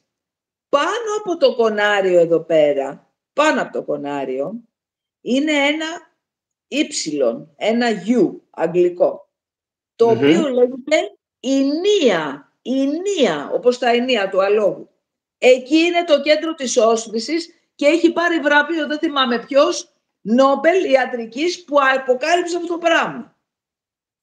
Και το κέντρο της όσφρησης. Άρα, το κέντρο της όσφρησης είναι, ακούτε, στα ηνία του νου της επίφυσης, ακούτε, που ελέγχει από κάτω την όραση και την ακοή. Όπα! Τι παίζει εδώ. Η όσφρηση συνδέεται πάρα πολύ με το νου, δηλαδή. Ποιος? Η όσφρηση είναι συνδεδεμένη με το νου. Είναι πολύ, πολύ, πολύ κοντά το ένα με το άλλο. Τελείως. Θα σας πω κάτι. Εάν δεν αντέχεις τη μυρωδιά του συντρόφου σου, δεν μπορείς να πας ερωτικά μαζί του. Δεν μπορείς, δεν γίνεται. Σε διώχνει. Ναι, και αυτό είναι γεγονός. Αυτό συμβαίνει και στα ζώα. Αυτό είναι πολύ σοφό. Πάρα πολύ σοφό. Να το ξέρει. Αυτό τα ζώα εκπέμπουν μια μυρωδιά και έλκει το αρσενικό, το θηλυκό, δεν ξέρω τι. Λένε ότι δεν υπάρχουν φερομόνες. Εγώ λέω ότι υπάρχουν. Υπάρχουν άνθρωποι που σου μυρίζουν, υπάρχουν άνθρωποι που δεν σου μυρίζουν. Πώς εξηγείται αυτό το πράγμα? Υπάρχουν άνθρωποι που λένε, ας πούμε για παράδειγμα, ότι εδώ συγκεκριμένα μυρίζουν κάτι σε σένα. Άλλοι δεν το μυρίζουν αυτό το πράγμα. Πώς το εξηγείς αυτό? Γιατί το εθερικό της ψυχής βγαίνει στην οσμή του σώματος. Ναι. Βεβαίως. Θυμάμαι τη μαμά μου, απίστευτο. Ήταν πολύ αγαπημένη με τον πατέρα μου. Η Ειρήνη και ο Γιώργος. Λοιπόν, καλή τους ώρα εκεί που είναι. Έλεγε η μαμά μου, αυτή η μυρωδιά σου, ρε Γιώργο, με τρελαίνει. Αυτό έλεγε. Τα μάτια στα πράγματα. Η μαμά μου έλεγε η μυρωδιά σου. Βρε, μου λέει, μέχρι και ο υδρότας του μ' αρέσει να μυρίζω. Δηλαδή της άρεσε αυτό το πράγμα. Αυτό μου έχει τύχει και εμένα. Είναι να κολλάει η μυρωδιά. Άρα λοιπόν είναι κάτι το οποίο είναι πάρα πολύ βαθύ. Πολύ βαθύ. Και είναι η μυρωδιά που εκπέμπεις, όχι να αρωματιστείς. Όχι να αρωματιστείς. Και το ίδιο, δεν ξέρω αν έχω το βιβλίο του. Έλεγε ο Όμραμ Αϊβανόφ. Ο Όμραμ Μικαέλ Αϊβανόφ. Φαντάζομαι τον ξέρεις. Αυτός ο Βούλγαρος της Λευκής Αδελφότητας που έλεγε ότι κάποια στιγμή περπατούσε στο Παρίσι και πέρασε μια εθέρεα κοπέλα από μπροστά του και λέει, το άρωμα που άφησε αυτή η κοπέλα με την παρουσία της το θυμόμουν να λέει για μέρες μετά. Όχι με την πρόστιχη την έννοια εννοείται, με την θεϊκή την έννοια ότι μου έκανε κάτι, λέει, αυτή η παρουσία της και δεν ξέρω αν ήταν αρωματισμένη ή όχι. Μπορεί και να μην ήταν αρωματισμένη. Τόσο πολύ καθαρή οντότητα ήταν. Τι λέξεις, εθέρια. Το βλέπεις που λέμε τα εθέρια έλαια, το εθερικό του δάσους. Το εθερικό του δάσους, αυτή οσμή. Λες, αχ, αυτό μυρίζει πεύκο. Το νιώθεις? Ναι. Οπότε όλοι αυτοί οι δαίμονες εκδηλώνονται με οσμές. Καταλαβες. Αυτό λοιπόν και είναι στα άνθη, τα φυτά, τα ανθοϊάματα τι είναι? Είναι η εθερική δράση των δαιμόνων που εφορεύουν στα φυτά αυτά. Το κάθε, π.χ. ο Αϊβανόφ υποστήριζε ότι όλα τα φυτά και όλα τα δέντρα έχουν όχι δαιμονικές με την κακή έννοια, έχουν δαιμονικές οντότητες που είναι υπεύθυνα για αυτά, για να καρποφορήσουν, για να βγάλουν το άρωμά τους, το έλαιό τους. Παραπέμπω στο κανάλι μου Κέλτες και Ηρακλής που έχω και Δρίδες. Στο κανάλι μου αυτό, Δρίδες, που έχει πάει και πολύ καλά, δηλαδή εκεί αναλύω πολύ καλά αυτό το θέμα. Νομίζω ότι αυτό το βίντεο είναι από τα πιο πετυχημένα, γιατί έχει κάνει 29.000 προβολές και είναι από τα πιο, από τα πιο καλά σου βίντεο. Κέλτες, Ηρακλής, Δρίδες με τη Μαρία Βαραγκού. Περίπου 1 ώρα διαρκεί αυτή η εκπομπή. Επόμενη ερώτηση. Πώς καθάριζε η θυσία έναν χώρο, π.χ. η θυσία ενός ταύρου ή η θυσία ενός κρυού? Δηλαδή, έχουμε από τη μία τα εθέρια έλαια, τα θυμιάματα που καθαρίζουν τον χώρο, έχουμε τις δονήσεις των ελληνικών λέξεων και όχι μόνο ελληνικών. Φαντάζομαι ότι σε πολλές χώρες μπορεί να ισχύει αυτό το πράγμα, όπως π.χ. Ιουδαϊκές, αραβικές, γλώσσες που θεωρούνται δηλαδή πρώτες, ας το πούμε έτσι. Βέβαια, στους ύμνους. Εδώ ένα ξεμάτιασμα κάνεις και πιάνει. Με το λόγο. Με το λόγο. Πάμε λοιπόν. Γιατί, πώς καθαρίζεται με τη θυσία ενός ζώου, γιατί χρειάζονταν να γίνει μια θυσία προκειμένου να εξαγνιστεί ο τόπος από ένα κακό π.χ. που έχει συμβεί, γιατί για να σε προλάβω, διάβασα και για τον υποχθόνιο, άκουσα για τον υποχθόνιο κρατήρα σου, ότι απαιτείται να γεμίζει αναδιαστήματα με αίμα ζώου. Και το έχεις αναφέρει αυτό και στο λιτοχώρο πέρσι και το είχα κρατήσει. Θα της το ρωτήσω. Ναι. Λοιπόν, σε κάθε εκστρατεία οι Έλληνες κάνανε θυσία 100 πολλές φορές, δηλαδή 100 πόδια. Βλέπε δίον πριν ξεκινήσει ο Αλέξανδρος την εκστρατεία. Όταν πήγα εκεί στο χώρο της θυσίας, με έπιασε ένα σύγκριο και έκλαιγα συνέχεια και έλεγα τους ύμνους εκεί που έπρεπε. Δηλαδή και ένιωθα, λέω, εδώ πέρα κάνανε πριν φύγουνε στην εκστρατεία 45.000 άτομα να πολεμήσουν με 1 εκατομμύριο. Τι είναι αυτό? Για φανταστείτε τι. Τέλος πάντων. Θα κάνω τώρα και το επόμενο μου βίντεο θα είναι αφιέρωμα στον Αλέξανδρο Εφόλης της Ήλης. Λοιπόν, δεν είναι τυχαίο που ο Διόνυσος, ο Θεός του κόσμου μας, στο νούμερο 30 ορφικό ύμνο, γιατί είναι η Αγία Τριάς ελέησον ημάς, ο Διόνυσος, να το ξέρετε, και ποιος μας το λέει αυτό? Ο Ερμίας, στα σχόλιά του στο Φέδρο, ανιερούσι την μονάδα το Απόλλωνη, την τριάδα το Διονύσο. Αφιερώνουν δηλαδή οι ιερείς την μονάδα στον Απόλλωνα, την τριάδα στο Διόνυσο. Ξεκάθαρα. Λοιπόν, αυτός λέγεται ο μυστής. Δηλαδή θέλει ομά και σφάγια. Όπα, σφαγία θεώνε, Θεό, Τι κάνουν αυτοί οι Έλληνες και οι Βάκινγκς και οι Σκανδιναβοί. Ναι, τέλος πάντων. Τι γίνεται τώρα? Ναι. Στην ελληνική παράδοση έχουμε το λεγόμενο υποχθόνιο κρατήρα, όπως είπες. Ο κρατήρας είναι κάτι που αναμειγνύει το νερό με το είδωρ. Αυτό λέγεται κρατήρ. Συγγνώμη, με το νερό με τον ίνο. Τον πίνανε και κραμμένο τον ίνο, γιατί μεθάγανε το νερό. Το νερό δηλώνει τη ζωή. Ο ίνος είναι σύμβολο της μυστηριακής γνώσης. Μέσα στη ζωή, λοιπόν, πρέπει να αναμίξεις τη ζωή με τη μυστηριακή γνώση, να παραλάβεις τη μυστηριακή γνώση.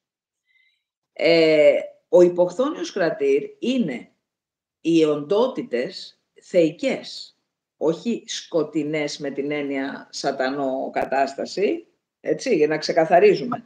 Ναι. Αυτό που γίνεται κάτω από τη γη και τον σπόρο τον κάνει να βλαστήσει και να γίνει δέντρο και να βγάλει καρπό ή να δώσει στάχη με καρπό, ενώ εγώ σπέρνω το σπόρο, κάτω από τη γη τι παίζει καλέ? Η ύλη. Σοπάτε.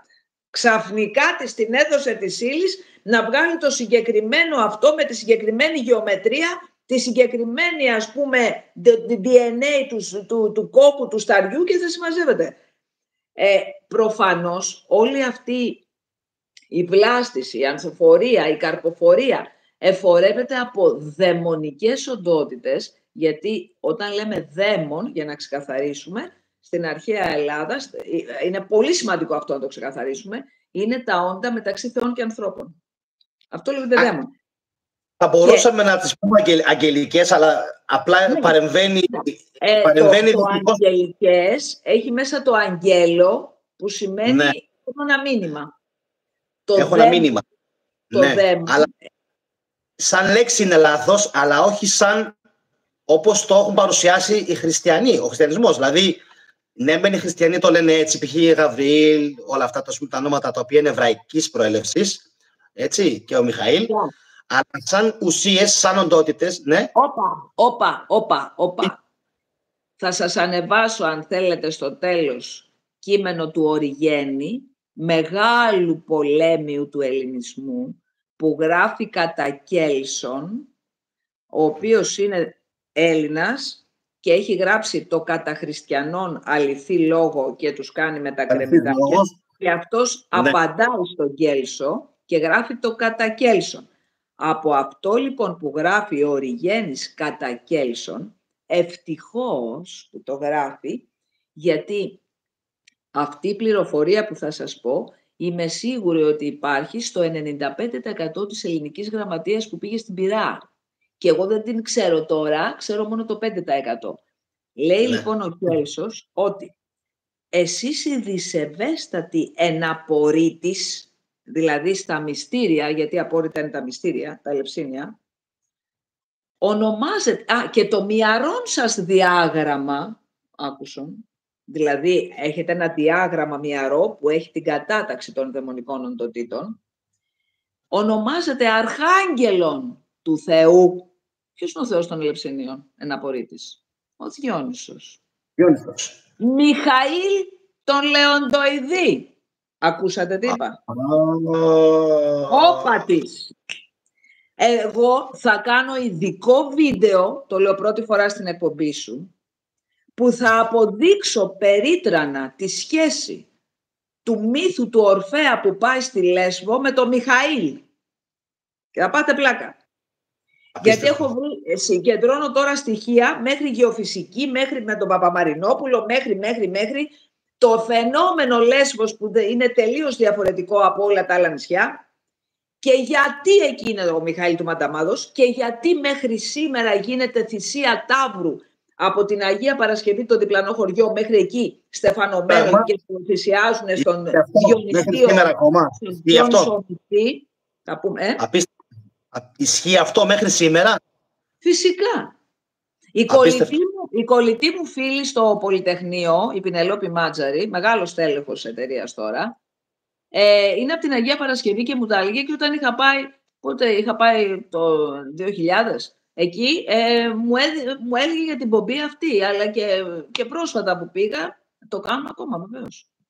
Και έχουν μάλιστα μεγάλους φούρνους εκεί πίσω από την εκκλησία, γιατί εκεί στο μοναστήρι, την εκκλησία του Αρχαγγέλου Μιχαήλ του Μανταμάδο, και μαντάμες λέγονται οι αγελάδες σε τοπική διάλεκτο, και ο Διόνυσος είναι ταυροπός, έχει την όψη ταύρου. Ωραία. Καταλαβαίνετε τώρα. Μιχαήλ λοιπόν, αρχαγγελική οντότητα του Διονύσου, παρακαλώ. Διονύσου, και απίστευτο. Αυτό το λέει ο χριστιανός εναντίον Κέλσου. Ονομάζεται εσείς μέσα στα μυστήρια Μιχαήλ και λέει Γαβριήλ και Ραφαήλ. Λέει 3 ονόματα. Αυτός δεν περίμενα από αποκαλύψει για το χριστιανισμό, να σου πω την αλήθεια. Απίστευτο. Να σας πω κάτι. Απίστευτο. Είναι λογικό, γιατί όταν τελειώνει σε ηλ, είναι ηλιακόν. Είναι ηλιακόν, γιατί και το ελ στα εβραϊκά σημαίνει τον Θεό, ουσιαστικά. Ναι, ελ, αλλά δεν Μικαέλ, όλα αυτά. δεν είναι εβραϊκές λέξεις. Έχουν ελληνική ετυμολογία.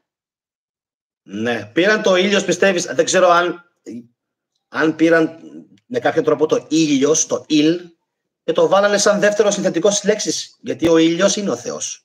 Προφανώς. Μέχρι και τώρα το Ισραήλ είναι εις, στα αρχαία ελληνικά σημαίνει ισχύς. Ισχύ σημαίνει.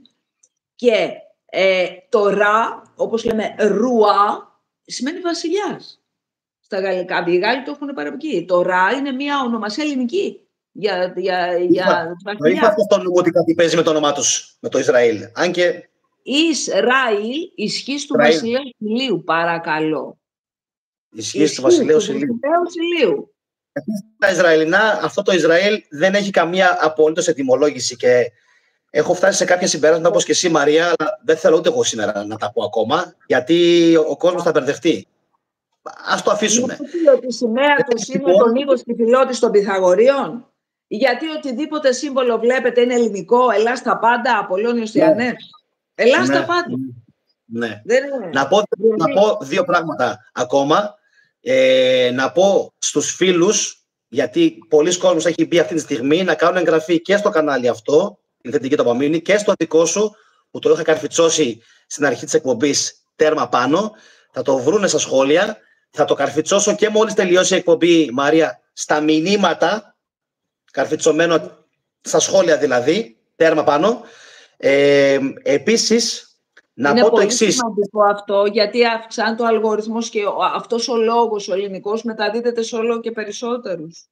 Αυτό θέλω να... Το κανάλι, όλοι όσοι κάνουμε εργασία πάνω στην αφύπνιση. Όλοι. Εγώ, να ξέρεις, έχω πει, είμαι από τους πολύ λίγους YouTubers που πραγματικά σου μιλάω χωρίς τα μούτρα μου τέρμα κάτω και έχω πει πάρα πολλές φορές. Χωρίς οι άλλοι να πούν κάνε εγγραφή στον Γιάννη, στο θετικό, έχω πει δεκάδες φορές και μάρτυρες μου όλοι οι συνδρομητές, κάνε εγγραφή σε εκείνον, κάνε σε εκείνον, κάνε σε εκείνον, κάνε σε εκείνον, οι οποίοι δεν ξέρω για ποιο λόγο έχουν κόμπλεξ, ποτέ δεν έχουν φιλοτιμηθεί να πούνε κάνε ρε μια εγγραφή και στο θετικό κάτι λέει κι αυτός. Δεν πειράζει. Είμαστε όμως εδώ σήμερα και αυτό έχει σημασία. Προχωράμε δυναμικά. Η γη λοιπόν είναι σαν ένα δοχείο που ζητάει αίμα, είχες, αν μπορώ να σε παραφράσω. Σαν ένα δοχείο, γι' αυτό και τα σταθμόρα τα ζώα το έχει κάνει το πάει φύση. Να αποδείξω ετυμολογικά γιατί γίνεται αυτό. Αυτές οι οντότητες οι οποίες υπάρχουν από κάτω από τη γη, που είναι νόες και είναι του Πλούτονος, της σειράς του Πλούτονος, γιατί αυτός είναι ο από κάτω που παίρνει την Περσεφόνη. Η Περσεφόνη σε φυσικό επίπεδο είναι ο κόκκος, έχει ουσία, είναι ουσία που πέφτει στη γη και βάζει νεράκι και λειτουργεί, έτσι ανθίζει. Σε ψυχικό επίπεδο είναι ο νους, η ουσία μου, που έρχεται μέσα στο σώμα και ποτίζεται με το καθαρό συναίσθημα. Είναι υγρής φύσεως, έχει κλάμα. Εντάξει. Για να ανθίσω εγώ και να θάλω εδώ πέρα. Άρα εδώ όλες αυτές οι οντότητες που αναλαμβάνουν επί της γης το έργο του Πλούτονος για να δώσουν τους καρπούς στην ανισιδώρα γαία, δηλαδή σε αυτή που δίνει όλα της τα δώρα στους ανθρώπους, αυτές πρέπει να πάρουν, να γεμίσουν εθέρα. Εθέρα που είναι, το εξηγήσαμε, η ζωτική ενέργεια του σύμπαντος κόσμου για να τη δώσουν στο είναι το πράνα. Είναι το πράνα ο εθέρας. Αν το πάρουμε με βάση τους Ινδούς, είναι το πράνα. Αυτό που υπάρχει τριγύρω μας. Είναι άλλη έννοια το πράνα. Αλλά νομίζω ότι αυτό είναι, γιατί δεν τα ξέρω τα Ινδουιστικά εγώ καλά. Το έχω ακούσει όμως. Το πράνα. Εγώ τα ξέρω. Ναι, δεν ξέρω καλά. Αυτό είναι μόνο ελληνικά, παιδιά, δεν πρέπει να κάνω, αλλά από την αρχή πήγα στα ελληνικά. Του Μαριωρί, του αείμνηστου, του Μαριωρί. Ωραία. Εκατόμβη από τον Μέγα Αλέξανδρο. Είπες σε μια εκπομπή. Πες μου. Μισό λεπτό, δεν τελείωσα εδώ πέρα. Αυτά λοιπόν πρέπει να πάρουν εθέρα. Το αίμα τώρα, πάμε, μέγα ετυμολογικών λεξικών. Από πού προέρχεται το αίμα? Είναι, λέει, από το ρήμα έθο με αλφαγιώτα. Από το ρήμα? Έθο με αλφαγιώτα, από εκεί είναι και ο εθέρας, που σημαίνει καίο και λάμπο. Δύο πράγματα σημαίνει, σαν τον ήλιο. Καίο και λάμπο, έτσι. Από εκεί, λέει, το ουσιαστικό που έχει το έθο είναι το έσμα, όπως λέει το πίθο, από το πίθο είναι το πείσμα. Είναι το έσμα και το σίγμα γίνεται δασία και βγαίνει αίμα. Άρα το αίμα είναι φορέας του εθέρα. Το καταλαβαίνουμε γιατί είναι από το ρήμα έθο. Αυτό λοιπόν, επειδή το αίμα είναι φορέας του εθέρα και έθη, γι' αυτό είμαστε ζεστοί και το αίμα είναι ζεστό. Γιατί ο εθέρας σημαίνει καίο και λάμπο. Καίο και λάμπο. Απίστευτο. Αυτό λοιπόν το αίμα είναι φορέας του εθέρα, της ζωτικής ενέργειας, που όταν ποτιστεί, προσέξτε, όταν ποτιστεί το χώμα με αυτό, το παραλαμβάνουν οι δαιμονικές οντότητες που είναι κάτω από το χώμα και δεν αξιώνουν τους ανθρώπους να ρουφήξουν ενέργεια από τους ανθρώπους, αλλά από το αίμα των ζώων που πέφτει κάτω. Γι' αυτό οι Έλληνες το ξέρανε και θυσιάζοντας ζώα, τα οποία μετά τα τρώγανε βέβαια, πότιζαν τη γη με το αίμα των ζώων για να μην έχουν αξίωση από κάτω οντότητες να ρουφήξουν αίμα από τους ανθρώπους. Άρα να έχουν λιγότερες απώλειες στη μάχη. Η στρατή. Αυτό είναι θεουργία. Αυτό είναι θεουργία. Ξέρουν τι να κάνουν. Έτσι ακριβώς είναι, όπως σας λέω. Και να πω και κάτι άλλο που είναι δικιά μου παρατήρηση, που είναι εκπληκτικό. Στον Καναδά που ήμουνα, ρε παιδιά, και στην Αμερική που έχω πάει σε πολλά μέρη, αλλά και στην Ευρώπη, δεν μυρίζουνε τα δάση. Νιώθεις τη φρεσκάδα, αλλά δεν νιώθεις την οσμή. Εδώ τα λουλούδια μυρίζουν, το γαρίφαλο μυρίζει, το τριαντάφυλλο μυρίζει. Όταν πάρεις ένα τριαντάφυλλο από την Ολλανδία, είναι ωραίο, αλλά δεν μυρίζει. Γιατί, ρε παιδιά, γίνεται αυτό? Ακούτε τη δικιά μου εξήγηση τώρα γιατί. Γιατί τα ελληνικά χώματα έχουν πιει πολύ αίμα ηρώων. Γι' αυτό έχουν χορτάσει υποχθόνιες οντότητες κάτω και δίνουν αυτό ως οσμές. Απίστευτο. Αυτή είναι η δικιά μου κατάθεση. Και πέστε μου πώς εξηγείτε να μυρίζει το γιασεμί εδώ και να σου σπάει τη μύτη, και είναι το αγαπημένο μου λουλούδι, γι' αυτό το αναφέρω. Γιατί ανθίζει και τη νύχτα. Και γι' αυτό όταν έγραψα τον Ελίτη και Ορφισμό, το πρώτο βήμα που έβαλα είναι για το γιασεμί που λέει ο Ελίτης και λέω το αφιερώνω σε όλες τις ψυχές που σαν γιασεμιά σκορπάνε το άρωμά τους στη νυχτιά του κόσμου. Έτσι πάει. Βάλε μια ανωτελεία να τους πω το εξής. Πώς είναι δυνατόν να τα θυμάσαι όλα αυτά απ' έξω. Ελάτε παιδιά, ελάτε, βοηθήστε με. Ελάτε, βοηθήστε με, δεν γίνεται αυτό το πράγμα. Πώς είναι δυνατόν τόσα πολλά αρχαία να τα έχεις εδώ μέσα, να βγαίνεις χωρίς σημειώσεις και να τα απαγγέλεις από μνήμης. Θα χτυπήσω το κεφάλι μου σε λίγο στον τοίχο, δεν υπάρχει. Είναι δυνατόν, δηλαδή τώρα σοβαρά. Είμαστε στη 1 ώρα και 20 λεπτά και συνεχίζεις και το κάνεις. Δεν υπάρχει αυτή η γυναίκα, δεν υπάρχει. Έχω πάρει θετική ντοπαμίνη. Φαντάζομαι ότι αυτό είναι που γράφουν και τα παιδιά στα σχόλια, τόση ώρα που μιλάμε, ότι πραγματικά έχουν πάθει σοκ, έχουν συγκλονιστεί, δεν ξέρεις τι μήνυμα έχεις πάρει. Θα πρέπει μετά μόνο να μπεις μετά την εκπομπή να δεις τι σχόλια σου γράφουν στην ζωντανή συζήτηση. Είναι ευχαριστώ όλους και με συντηρούν πάρα πολύ και με ευθύνη να συνεχίσω πως λέω αυτά.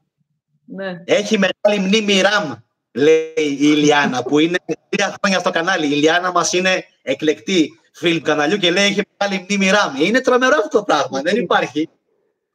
Απίστευτο. Να πω κάτι πάνω σε αυτά. Σε αυτό. Εννοείται. Ενώ εγώ μπορεί να μην... θα έλεγα ότι έχω επιλεκτική μνήμη. Δηλαδή, μου λέει, μα καλά δεν σου πάρε παιδί μου ότι πήγαμε εκεί και... Δεν θυμάμαι, είναι άχρηστο, δεν το συγκρατώ. Συγκρατώ... Γι' αυτό επειδή δεν το θυμάσαι, δεν πειράζει. Αλλά τον ορφικό ύμνο το θυμάσαι. Π.χ. ή τον ομηρικό ύμνο. Ναι, δεν υπάρχει. Το πράγμα είναι τρομερό και να ξέρεις ότι τα συγχαρητήρια πέφτουν βροχή. Ακόμα και τώρα που μιλάμε... Είναι παιδιά, κοίταξε, θεωρώ ότι όταν ασχοληθείς πάρα πολύ συστηματικά με την ψυχή σου, όχι για να προβληθείς, όχι για να οικονομήσεις. Εγώ, όταν έβγαλα τα πρώτα μου βιβλία, την Οδύσσεια, με τα δικά μου χρήματα, εγώ χρηματοδοτώ βιβλία, εγώ τα χρηματοδοτώ. 2 χρόνια τα έξοδα του σπιτιού τα έχει αναλάβει ο Άγγελος. Γιατί εγώ... Ο γιατρούς. Είναι ο Άγγελος. Ο Άγγελος, ο μικρός.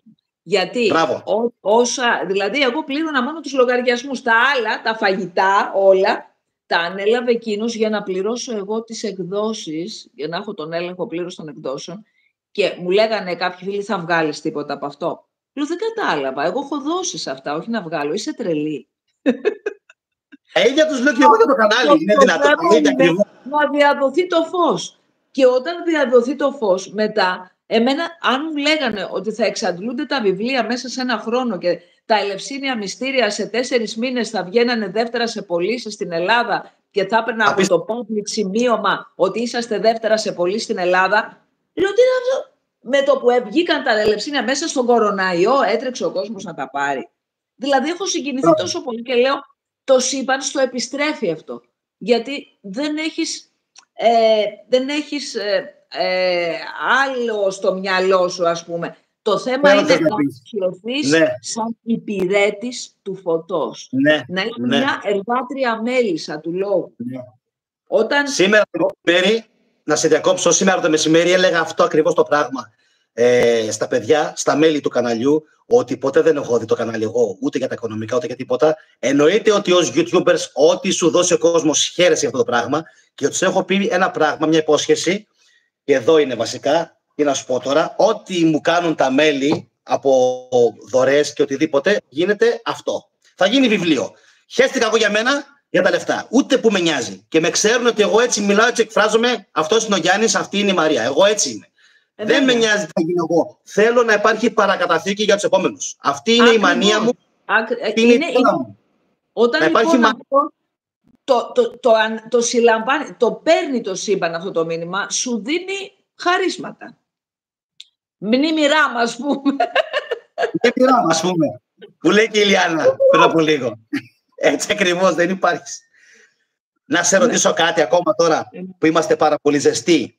Τι ήταν τελικά ο Πίθωνας που ετόξευσε, σκότωσε, ο Απόλλωνας?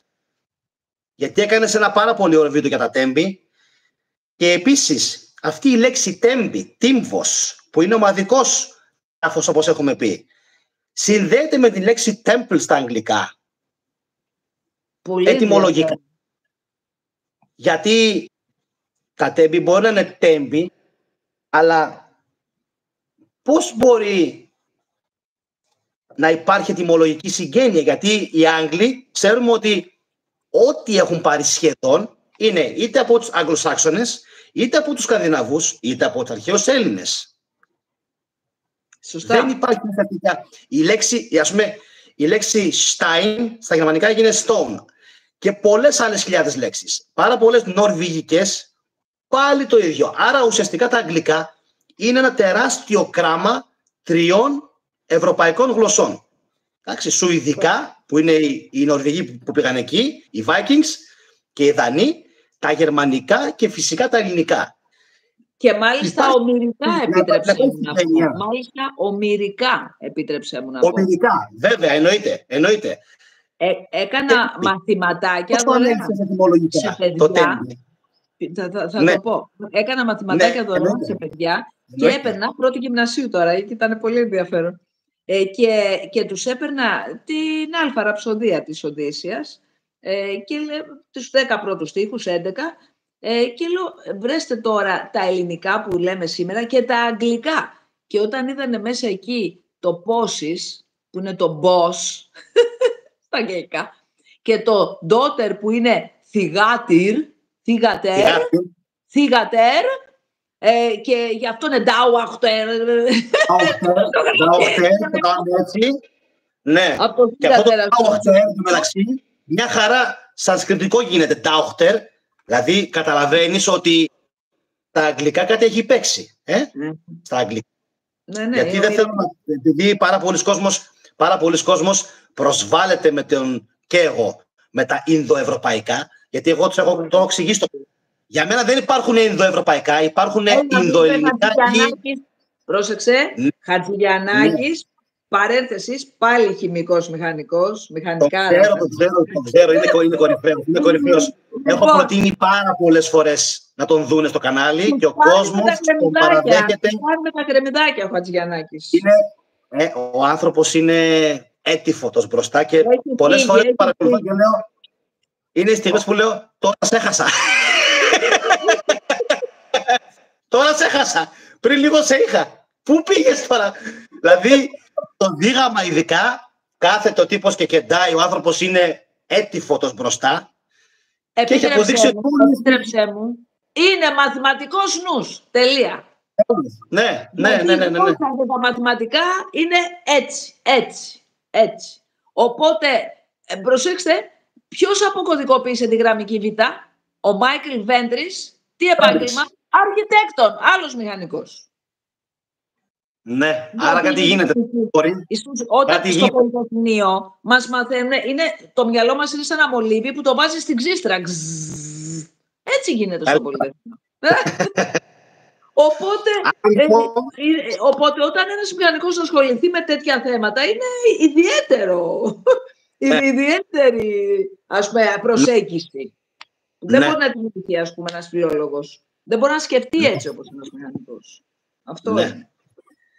Να ευλογήσουμε και τα γένια μας. Δηλαδή, η αλήθεια είναι ότι όντως, ο Σπυρίδης, ας πούμε, που λέγαμε, ο Χατζηγιαννάκης, τι να κάνω, αυτό είναι μαθηματική νόηση. Αυτό που σου έλεγα και στο τηλέφωνο προχθές, ότι τα έργα σου, αν ήταν στην αγγλική γλώσσα γραμμένα ή στην Αμερική και είχες πολύ δυνατό εκδοτικό οίκο και εκεί, στην Amazon τώρα θα ήσουν πρώτη. στην Amazon τώρα, θα ήσουν πρώτη. Ναι, καλομελέτα και έρχεται. Θα το καλομελετήσω, εννοείται. Τα ελευθερία μυστήρια έχουν γραφτεί στα αγγλικά και τα έχει προλογίσει καθηγητής ανοιχτού πανεπιστημίου της Οξφόρδης, ο Τόνι Ρόιλε, και τα έχει επιμεληθεί κιόλας. Και μου έχει κάνει τις 12 σελίδες των Ολυψινίων που λέει για το πεδίο Higgs και τις εξισώσεις Πλάνκ και Αϊνστάιν και το Z-Boson, το σωματίδιο που πώς το λέγανε στα Ελευσίνια. Αυτό μου το έχει γράψει με τέτοιο τρόπο που έκλαιγα από τη χαρά μου, σαν να διαβάζω ακαδημαϊκό κείμενο. Δεν υπάρχει. Που το είπες, απίστευτο, απίστευτο. Να απαντήσουμε λοιπόν. Τώρα μέχρι το καλοκαίρι θα βγει αυτό. Να επανέλθουμε. Ποιος ήταν τελικά ο Πίθωνας που τόξευσε ο Απόλλωνας? Πες. Τι είναι ο Απόλλων? Πρέπει να ξέρουμε τι είναι ο Απόλλων και τι είναι ο Πίθων για να καταλάβουμε τι πάνε να τον τόξευσε. Ο Απόλλων, να σας τον δείξω, νάτος. Εδώ τον έχω. Είναι η οικογένεια των θεών. Το παρατήρησα το μεταξύ λίγο να σπίτι το background της κυρίας Μαρίας. Έτσι ακριβώς. Ναι. Λοιπόν, η ιερά οικογένεια των θεών. Ο Απόλλων είναι, σαν να λέμε, ο νοητός ήλιος, της δικαιοσύνης ηλία νοητέ, στον οποίο επιστρέφει ο νους, όχι η ψυχή, γιατί δεν έχει ψύχος ο ήλιος, έχει μόνο πυρ. Και ο νους είναι εθερικός, είναι υπερδονούμενον πυρ. Αυτό λοιπόν ο νους του ανθρώπου κάποτε όταν εξαγνιστεί η ψυχή επιστρέφει στον νοητό ήλιο. Αυτός δεν ασχολείται με τα υλικά. Ο αδελφούλης του ο Διόνυσος ασχολείται. Γι' αυτό και στους Δελφούς έχουμε συλλατρεία. Ο Διόνυσος είναι και Χθόνιος και Ολύμπιος. Ο Απόλλων είναι μόνο Ολύμπιος. Εντάξει. Ο Απόλλων λοιπόν είναι εκεί που θα φτάσει ο νους του ανθρώπου φωτισμένος. Θα είναι μέσα στο φως των νοητών κόσμων, των εθερικών πεδίων, των μακάρων. Αυτών που είναι μακράν. Εντάξει, από εμάς, από την ύλη. Αυτός θέλει να πάρει το νου του ανθρώπου από τη γη να τον ανεβάσει πάνω. Για να το κάνει αυτό, πρέπει να τοξεύσει την σαπίλα μέσα στον άνθρωπο. Γιατί πώς θα εξαγνιστείς? Ξέρετε, η αδελφούλα του που βοηθάει τη μάνα τους να τον γεννήσει τον Απόλλωνα, η Άρτεμις, είναι αρετή, αρέταρτε. Αρετή σύστορ, λέει ο Κρατήλος, βαθιά γνώστρια της αρετής. Εάν δεν έχεις αρετή και δεν είσαι ενάρετος, δεν βλέπεις το φως του Απόλλωνος. Δεν γεννάς μέσα από τον νέο πνευματικό οργανισμό, μένεις στραβάδι. Εντάξει, δεν υπάρχει περίπτωση να πας στο φως. Άρα, για να γεννηθεί ο Απόλλων, για να μπορείς να φτάσεις εκεί, πρέπει να τοξευθεί η σαπίλα μέσα σου με κλειδί την αρετή. Εντάξει, αυτό. Αυτός λοιπόν τοξεύει την κακότητα, τη σαπίλα του ανθρώπου. Και γιατί λέει, είχες ετυμολογικά ο Πίθων. Είναι από το ρήμα πίθο με ύψιλον που σημαίνει σαπίζω. Σαπίζω. Πρόσεξε, τι φοβερή ετυμολογία έχει. Έχει δύο ετυμολογίες. Η μία είναι του καλού και η άλλη του κακού. Μα έχει ετυμολογία του καλού ο Πίθων. Βεβαίως. Από το ρήμα πινθάνομαι, που σημαίνει ζητώ να μάθω. Εξού και επιθεία. Εξού και επιθεία. Ή όχι? Γιατί δεν γίνεται η επιθεία να συμβολίζει τη σαπίλα. Ακριβώς. Βάζει ετυμολογία εκεί. Ακριβώς. Άρα, ο Απόλλων είναι αυτός ο οποίος θα σου δώσει τη μυστηριακή γνώση, γιατί εσύ πινθάνεσαι, ζητάς να μάθεις τι σου γίνεται και μέσω των μουσών δίνει τη μυστηριακή γνώση ο Απόλλων, άρα είναι πίθιος, από το πινθάνομαι, ανταποκρίνεται σε αυτό το αίτημα της ψυχής σου να μάθει τη συμπαντική αλήθεια, εντάξει. Αλλά ταυτόχρονα είναι και αυτός που αφανίζει τη σαπίλα του συστήματος εδώ πέρα και της ψυχής. Το σάπιο πράγμα μέσα σου, μέσω της αρετής, έτσι, της αδελφούλας του, ουράνη δίδυμη αυτή. Και ερώτημα τώρα. Γιατί όταν σκοτώνει τον Πίθωνα πρέπει να καθαρθεί? Πάει, λέει, στην Κρήτη. Πατρίδα, η μάνα μου είναι από την Κρήτη, έτσι. Πάει και μάλιστα από τον Ομοχανίων, που πήγε και ο Απόλλωνος στον Ομοχανίων πήγε, παιδες. Εμείς από δίπλα, από το Ηράκλειο. Πήγε προς τα κάτω, σφακιά μεριά, από εκεί. Από εκεί λοιπόν είναι αυτός ο ιερέας που καθαίρει τον Απόλλωνα και λέγεται Καρμάνορ. Καρμάνορ, σας θυμίσει το κάρμα. Αυτός καλέ γεννάει τον Έβουλο και αυτός γεννάει την Κάρμη. Να το κάρμα από που βγαίνει. Δηλαδή, όλα είναι... δεν μπορείς να σκοτώσεις το κακό τελείως. Γιατί πώς θα ξεπληρωθεί το κάρμα αν εγώ δεν πάθω κακό. Δεν γίνεται. Πρέπει να το πάθεις. Μπράβο. Πρέπει να το πάθεις. Λοιπόν, το ξέρει και πρέπει να καθαρθεί. Δεν μπορώ να πάρω όλους τους Νόες πάνω, παιδες. Εντάξει, αν δεν έχετε ξεπληρώσει την ημαρμένη εδώ πέρα, δεν έχει ανωδική πορεία. Καθίστε κάτω στη γεία. Διόνυσε, ανάλαβε. Ναι. Ο Διόνυσος και θα αναλάβουν και τα σεπτήρια. Οι καθαρμοί, μου έκανε πολύ μεγάλη εντύπωση αυτό που ανέφερες στην εκπομπή που είδα. Τα σεπτήρια, και δεν είσαι έτοιμος με ύψιλον, αν δεν είσαι με όμικρον γιώτα, αυτό το σεπτήρια δεν λέμε σήμερα και αντισηπτικό. Σχετίζεται ή όχι, γιατί είπες ότι τα σεπτήρια ήταν προκειμένου να γίνονται διάφοροι καθαρμοί. Το αντισηπτικό, το σι είναι με ήττα και είναι από το σύπο που σημαίνει και αυτό στα πίσω. Έχει ετυμολογική συγγένεια. Όχι. Το αντισηπτικό σημαίνει ότι πάει αντίθετα στο να σαπίσει το δέρμα σου, το κορμί σου.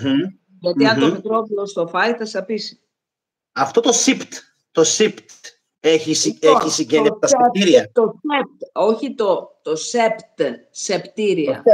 Ακριβώς, με το σεπτ.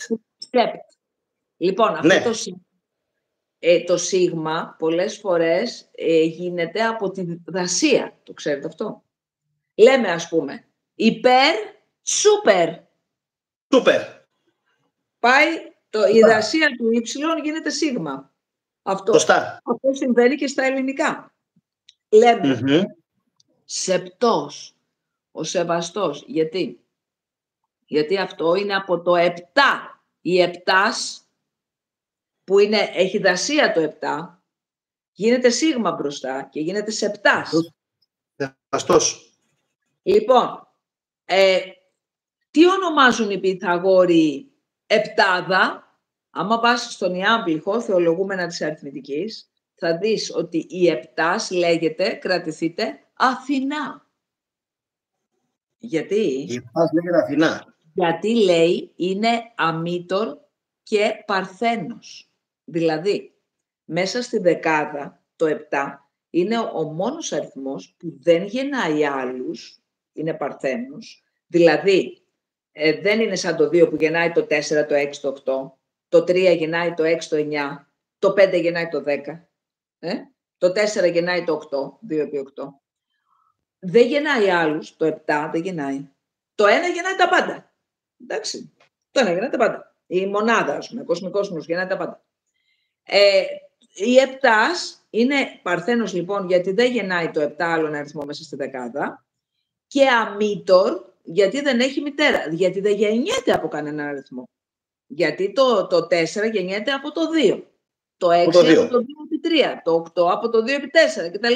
Το 9, το 7, το 5 δεν γεννιέται, γεννάει.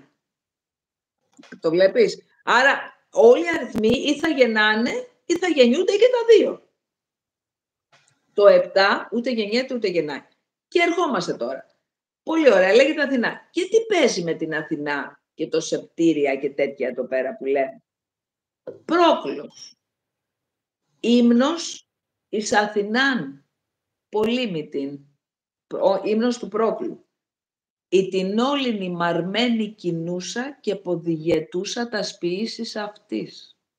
Δηλαδή, αυτή κινεί όλη την ημαρμένη, τη μοίρα μας, και την ποδηγετεί. Και αυτή αποφασίζει το τι θα γίνει σε σένα, σε μένα, και τα 3 κακά της μοίρας μου. Αυτή τα αποφασίζει. Η κοσμική σοφία. Επομένως, τα σεπτήρια είναι τελετές καθαρμού, καθαγιαστικές, γιατί δεν μπορούμε να αφανίσουμε το κακό, προκειμένου η ψυχή μας να πάθει τα κακά που έκανε στους άλλους. Αυτό ακριβώς. Δεν και πρέπει αυτό να πάθουμε αυτά που οφείλουμε στο καλό μας. Το κανονίζει η κυρά της ημαρμένης που λέγεται Αθηνά ημαρμένη. Αυτό, καταλάβατε. Άρα αυτό λοιπόν είναι, γι' αυτό θέλει καθαρμό απόλυτο. Δεν μπορείς να τους πάρεις όλους, φίλε, έτσι. Όχι. Και τι θα μείνει κάτω εδώ πέρα, θα μείνει το κακό. Δεν μπορεί να σκοτώσεις το κακό. Όσο και να θέλεις να φωτίσεις, πρέπει να υπάρχουν και κακοί. Τι να κάνουν τώρα. Δεν γίνεται. Αυτό ήθελα σήμερα να το ρωτήσω. Δεν γίνεται να μην υπάρχουν κακοί. Είναι ο τροχός της ζωής. Και κάτι άλλο να παρηγορηθούμε. Ούτε μόνο κακοί μπορεί να υπάρχουν.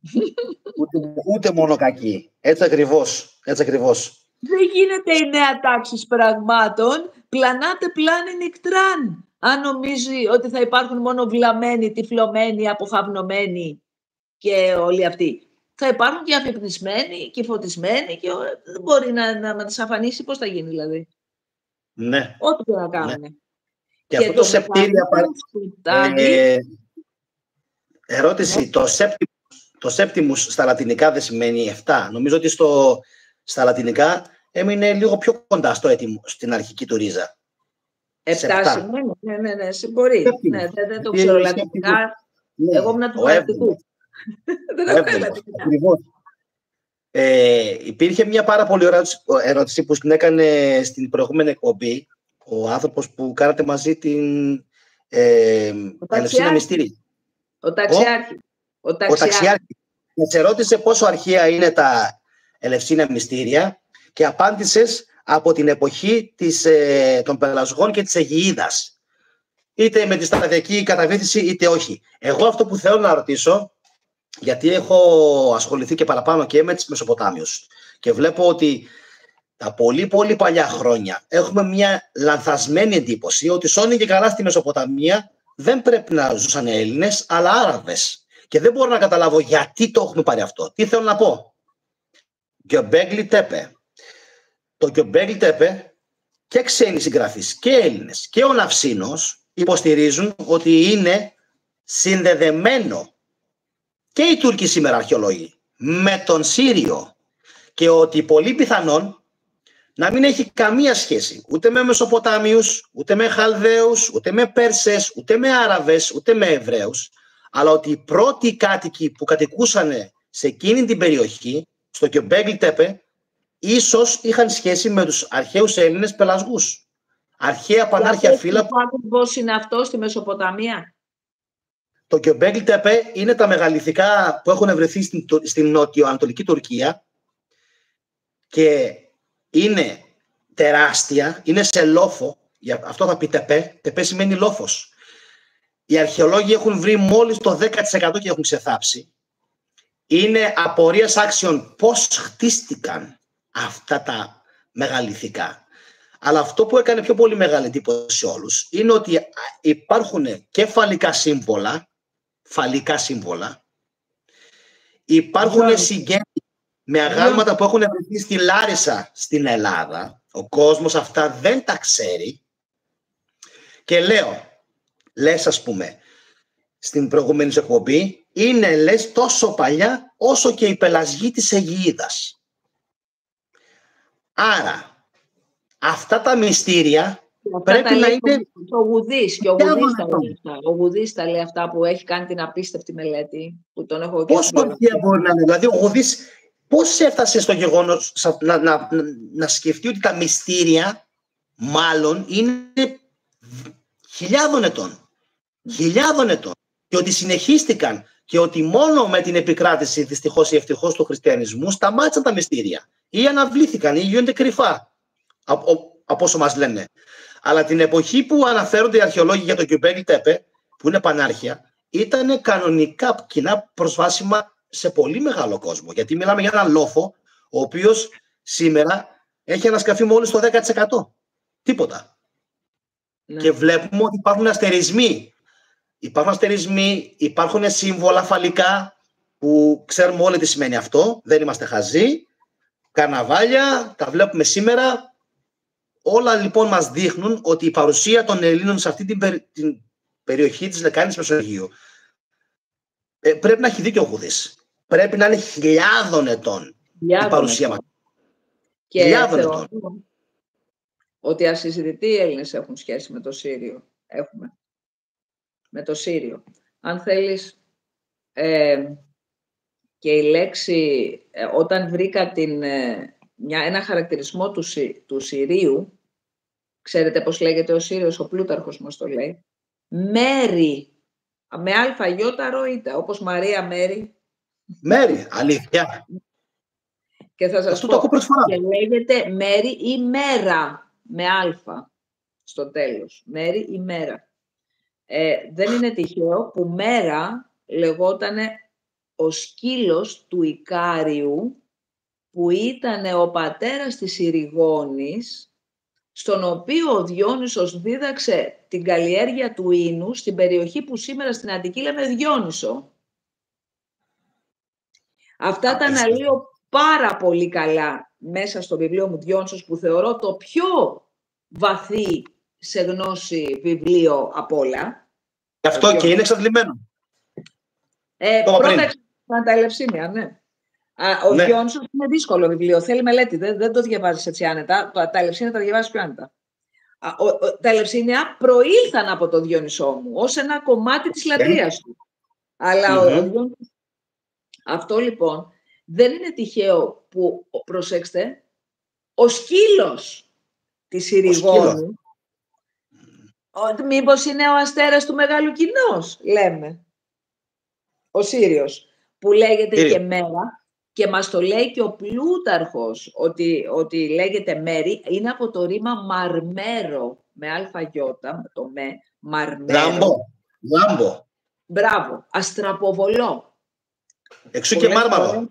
Μαρμέρο, μπράβο, από το στόμα μου το πήρες. Επειδή αστράφτει στον ήλιο. Ακριβώς. Αλλά και η Μαρία είναι η μαρμέρουσα Ρία. Είναι αστραποβολά. Η Μαρία είναι αυτή που αστράφτει και όχι η Μαριά που μας έχουν πει. Εγώ δεν το δει. Να σας πω, είναι δυνατόν να έψαξα την ετυμολογία του ονόματός μου, δεν γίνεται. Λοιπόν, οπότε έχει ένα μαρ και ένα ρία. Η μαρμέρουσα ρία, η αστραποβόλα ρέα, η ροή ζωογονίας. Απίστευτο. Ή η μάτι ρία, η μητέρα ρέα, όπως το λέω. Τρομερό. Πού να σταθώ, δεν ξέρω πού να σταθώ. Αυτό λοιπόν, επανέρχομαι εδώ, αυτός λοιπόν ο Αστραποβόλος Σύριος έχει αποτυπωθεί σαν κώδικας και στις πυραμίδες, θεωρώ, αλλά και στην ελληνική μυθολογία. Και θα σας πω τώρα τι άλλο ξέρω για το Σύριο. Οι πυραμίδες είναι ακριβώς η ζώνη του Ορίωνος, που είναι ο αστερισμός, στον οποίο ανήκει το αστέρι του Μεγάλου Κοινός, που είναι ο Σύριος. Ο Ορίων έχει δύο σκυλάκια, το μικρό και το μεγάλο Κίνα, και κυνηγά τις Πλειάδες, στον Ταύρο. Έτσι. Οπότε είμαι και Ταύρος, οπότε τα έχω ψάξει καλά. Α, και εσύ. Και θα πω και ο Διόνυσος, οπότε εντάξει, δεν με το παίρνω. Οπότε, αυτά είναι όλα κώδικες βέβαια, τι κυνηγάει ο Ορίωνας, αλλά η ζώνη του Ορίωνος, αν τη δείτε στον ουρανό, μεσουρανεί αυτό το πράγμα κοντά στα Χριστούγεννα. Εκεί κοντά στα Χριστούγεννα, 9.30 ώρα το βράδυ, αν δούμε πάνω, βλέπουμε αυτά τα τρία αστεράκια, το ένα έτσι πίσω από το άλλο. Αυτά είναι οι τρεις μάγοι που βάλανε μετά οι φίλοι μας. Ναι.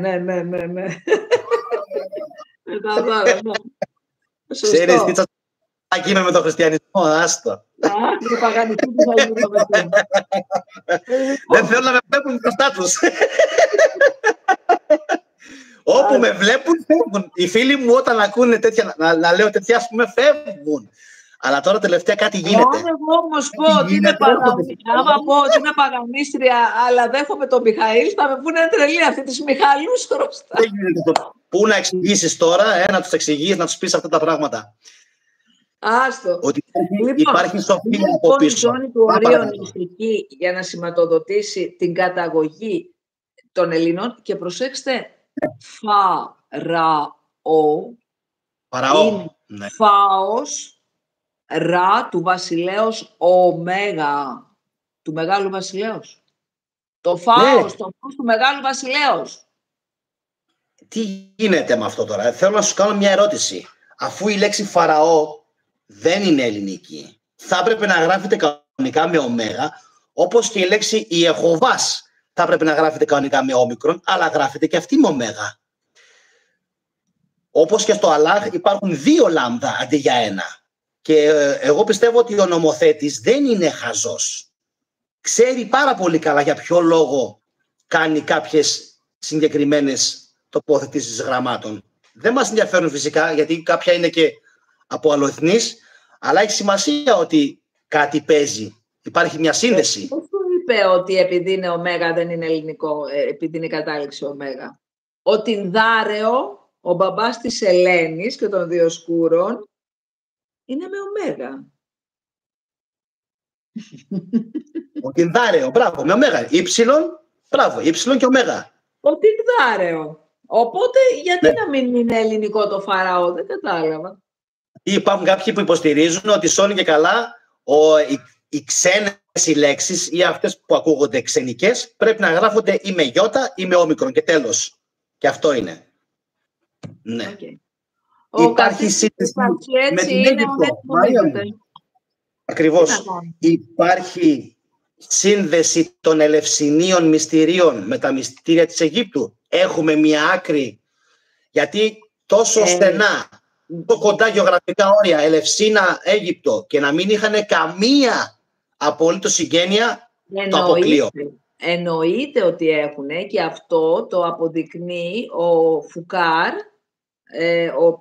ο Πολ Φουκάρ, ο οποίος είναι ο δεύτερος σημαντικός οδηγητής μου, ας πούμε, στην έρευνα μετά από τον Γουδί. Ο Δημήτριος Γουδής και ο Πολ Φουκάρ, ο οποίος γράφει ένα βιβλίο εκπληκτικό με μια εκπληκτική έρευνα, το 1899 είναι το βιβλίο του. Γιατί αυτός ήταν πολύ με την Αίγυπτο, πάρα πολύ. Αυτός ήθελε να αποδείξει ότι τα Ελευσίνια μυστήρια είναι από την Αίγυπτο. Τα έχουμε πάρει. Το θέμα, ρε παιδιά, δεν είναι ποιος τα έχει πάρει από ποιον. Γιατί όλα ήταν ελληνική κατάσταση. Αυτό πρέπει να συνειδητοποιήσουμε.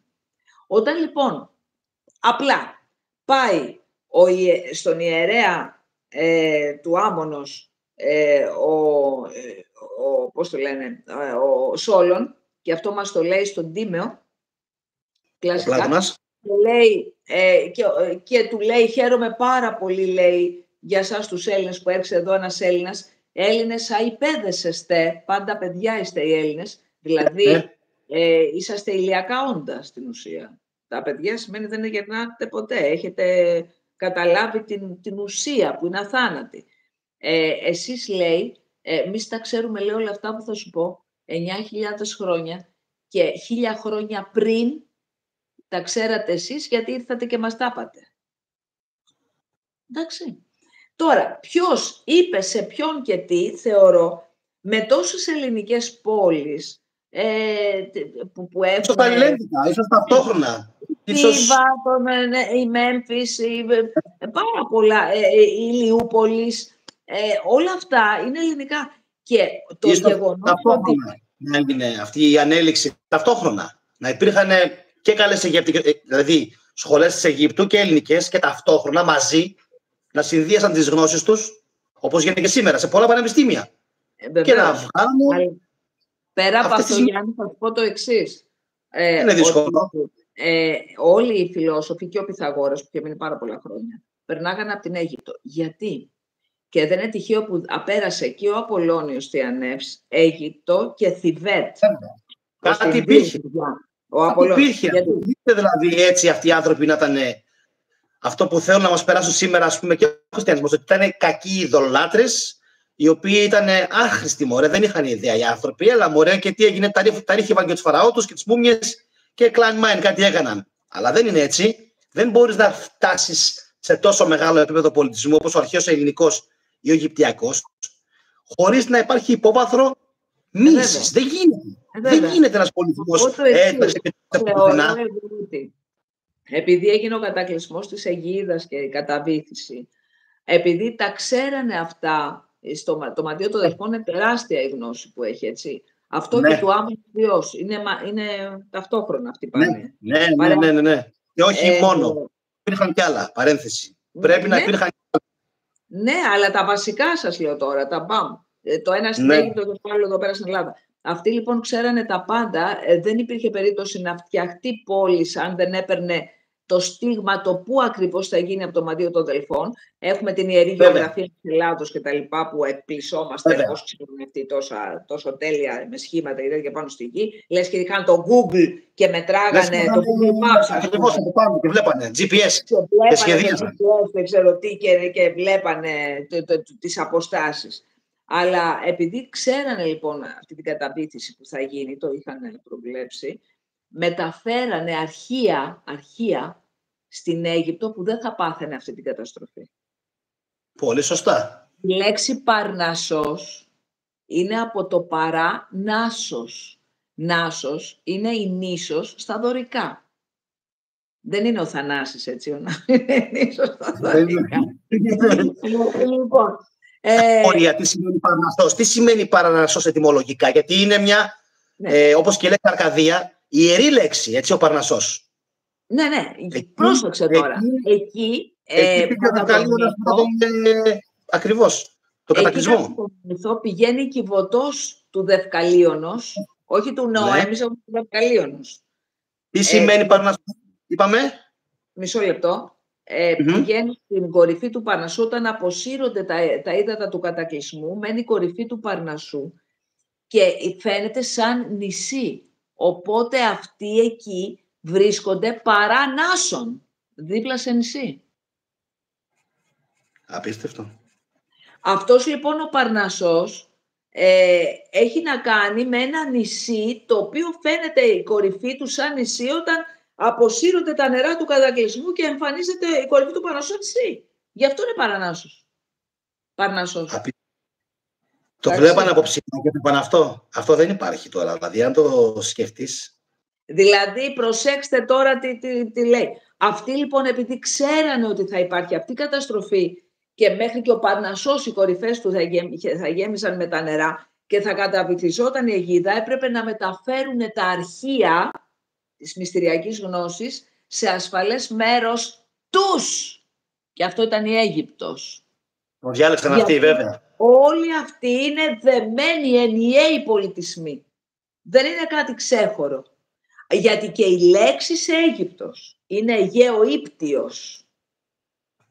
Άρα, τι πάει να πει Αιγαίο-Ήπτιος? Να προσθέσω κάτι σε αυτό που είπες μόλις τώρα, ότι εσκεμμένα πήγαν και μετέφεραν τα αρχεία εκεί.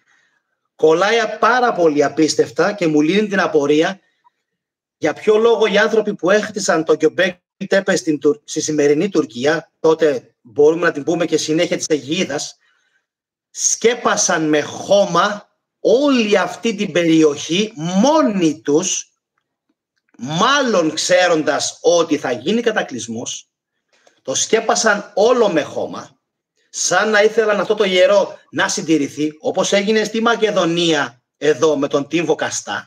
Πάλι το ίδιο πράγμα, λες και είναι οι ίδιοι αρχιτέκτονες, η ίδια σειρά ανθρώπων που το κάνει. Τώρα αυτά τα λέω και παθαίνω εκστασιασμό μόνο που το σκέφτομαι, ότι είναι οι ίδιοι άνθρωποι που δρούν συνέχεια, οι ίδιοι αρχιτέκτονες, οι ίδιοι εγκέφαλοι, που υπάρχει μια συνεχικότητα.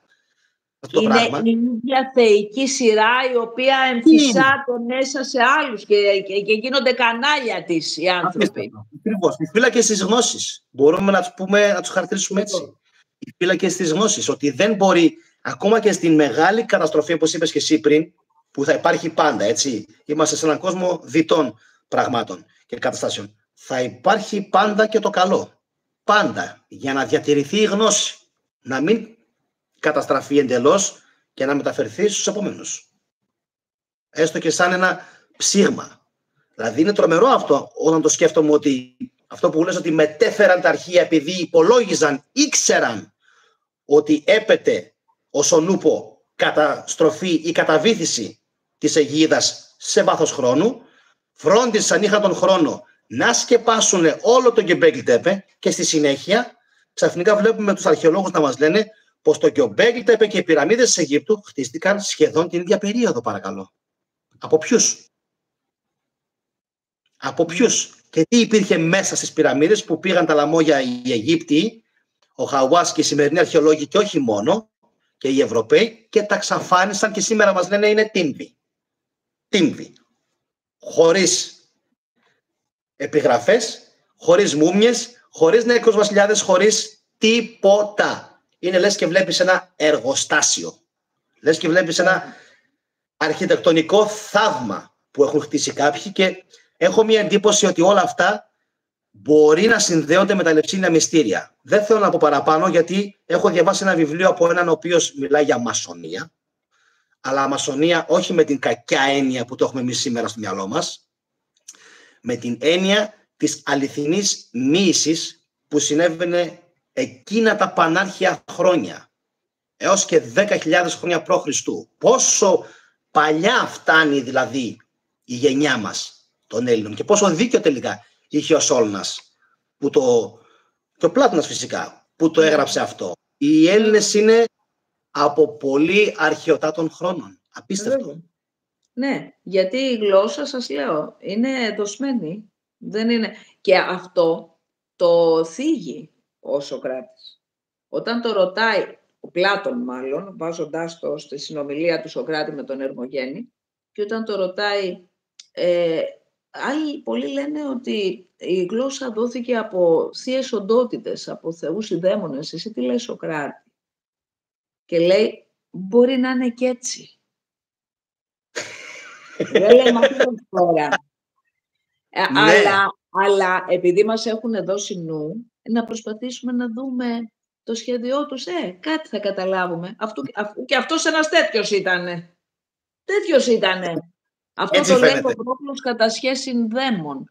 Κατά σχέση δαίμονα. Δηλαδή, σχετίζεται με δαιμονικές οντότητες ο θεάνθρωπος που περνάει από την γη και θεώνεται και ξανάρχεται κάτω. Λέγεται κατά σχέση δαίμον. Αυτός.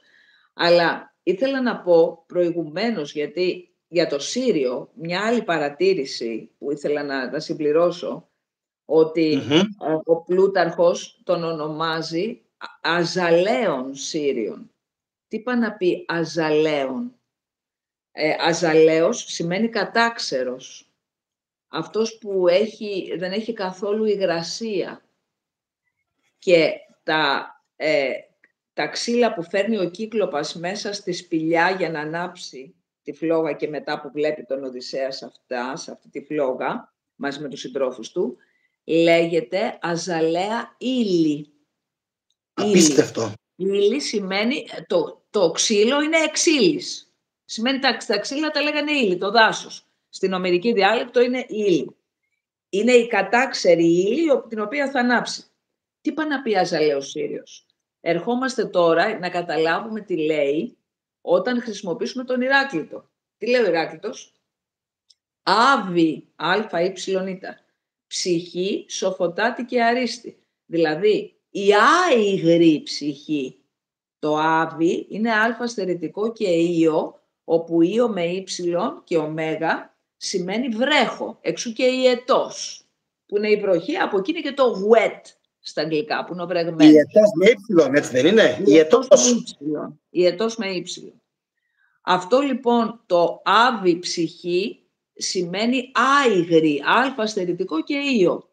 Παρένθεσης. Ο Διόνυσος λέγεται Ιης, υψιλονίτα, αυτός που βρέχει, που σε φέρνει κάτω μέσα στο νερό για να πάρει ζωή. Αυτός, ο Θεός της ζωής, ας πούμε, που σε φέρνει στην ενσάρκωση. Πώς τον είπες? Ιης, και ητά. Υψιλονίτα, Ιης. Απίστευτο. Ναι, ο Διόνυσος.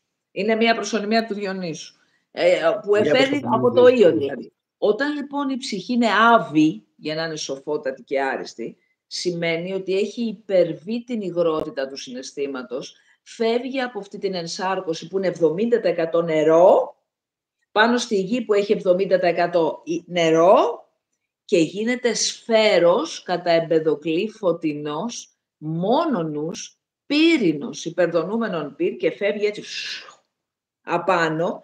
Οπότε η ψυχή είναι άβη, άϊκρη τελείως, γιατί έχει γίνει φως και φεύγει ως νους μόνο. Η αζαλαία λοιπόν ύλη, που σημαίνει άβη στην ουσία, γιατί είναι η κατάξερη, το άβη είναι άϊγρη και η αζαλαία είναι η κατάξερη. Το ίδιο είναι συνόδημα. Ο αζαλαίος Σύριος επομένως, που είναι ο κατάξερος, σημαίνει ότι θα παραλάβει τις ψυχές, τους νόες των ψυχών που έχουν γίνει άβες. Το καταλάβατε? Άρα δικιά μου κατάθεση, συνδυασμός όλων αυτών, ότι όταν φύγει ο νους από τη γη και πάει προς εκθέωση, περνάει από Σύριο και εκεί παίρνει αποστολή να ξανάρθει κάτω, να αφυπνήσει αυτούς που κοιμούνται, όπως από τη σπηλιά του Πλάτωνα που μπαίνει μέσα. Αυτή είναι εκεί τη σύνδεση του γήινου πεδού με τον Σύριο, που είναι το εκολαπτήριο των κατασχέσιν δαιμόνων που θα έρθουν κάτω να μας ξεστραβώσουν. Τις αποτυπώνουμε ως ζώνη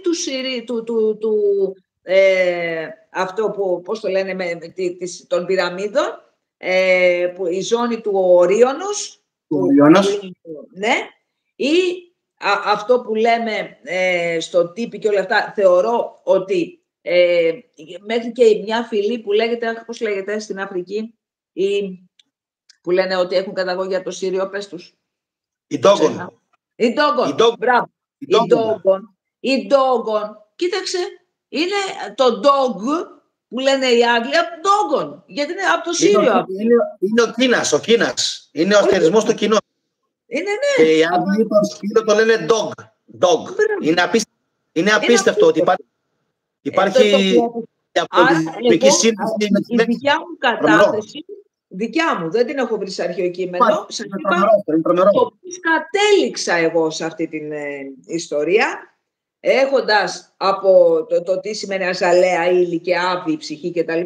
Και τα συνδυάζω. Είναι αυτό το, αν θέλετε, χαρακτηριστικό μου. Μ' αρέσει να συνδυάζω. Τι λέει ο Ηράκλειτος, τι λέει ο Όμηρος, τι λέει παπαπαπα. Και τι παίρνω εγώ. Και να σας πω και κάτι άλλο που έχει σχέση με αυτό. Και τον Μυρό που λέγαμε με τον Δία που έχει τον Ίακχο στο Μυρό. Ξέρεις πώς λέγεται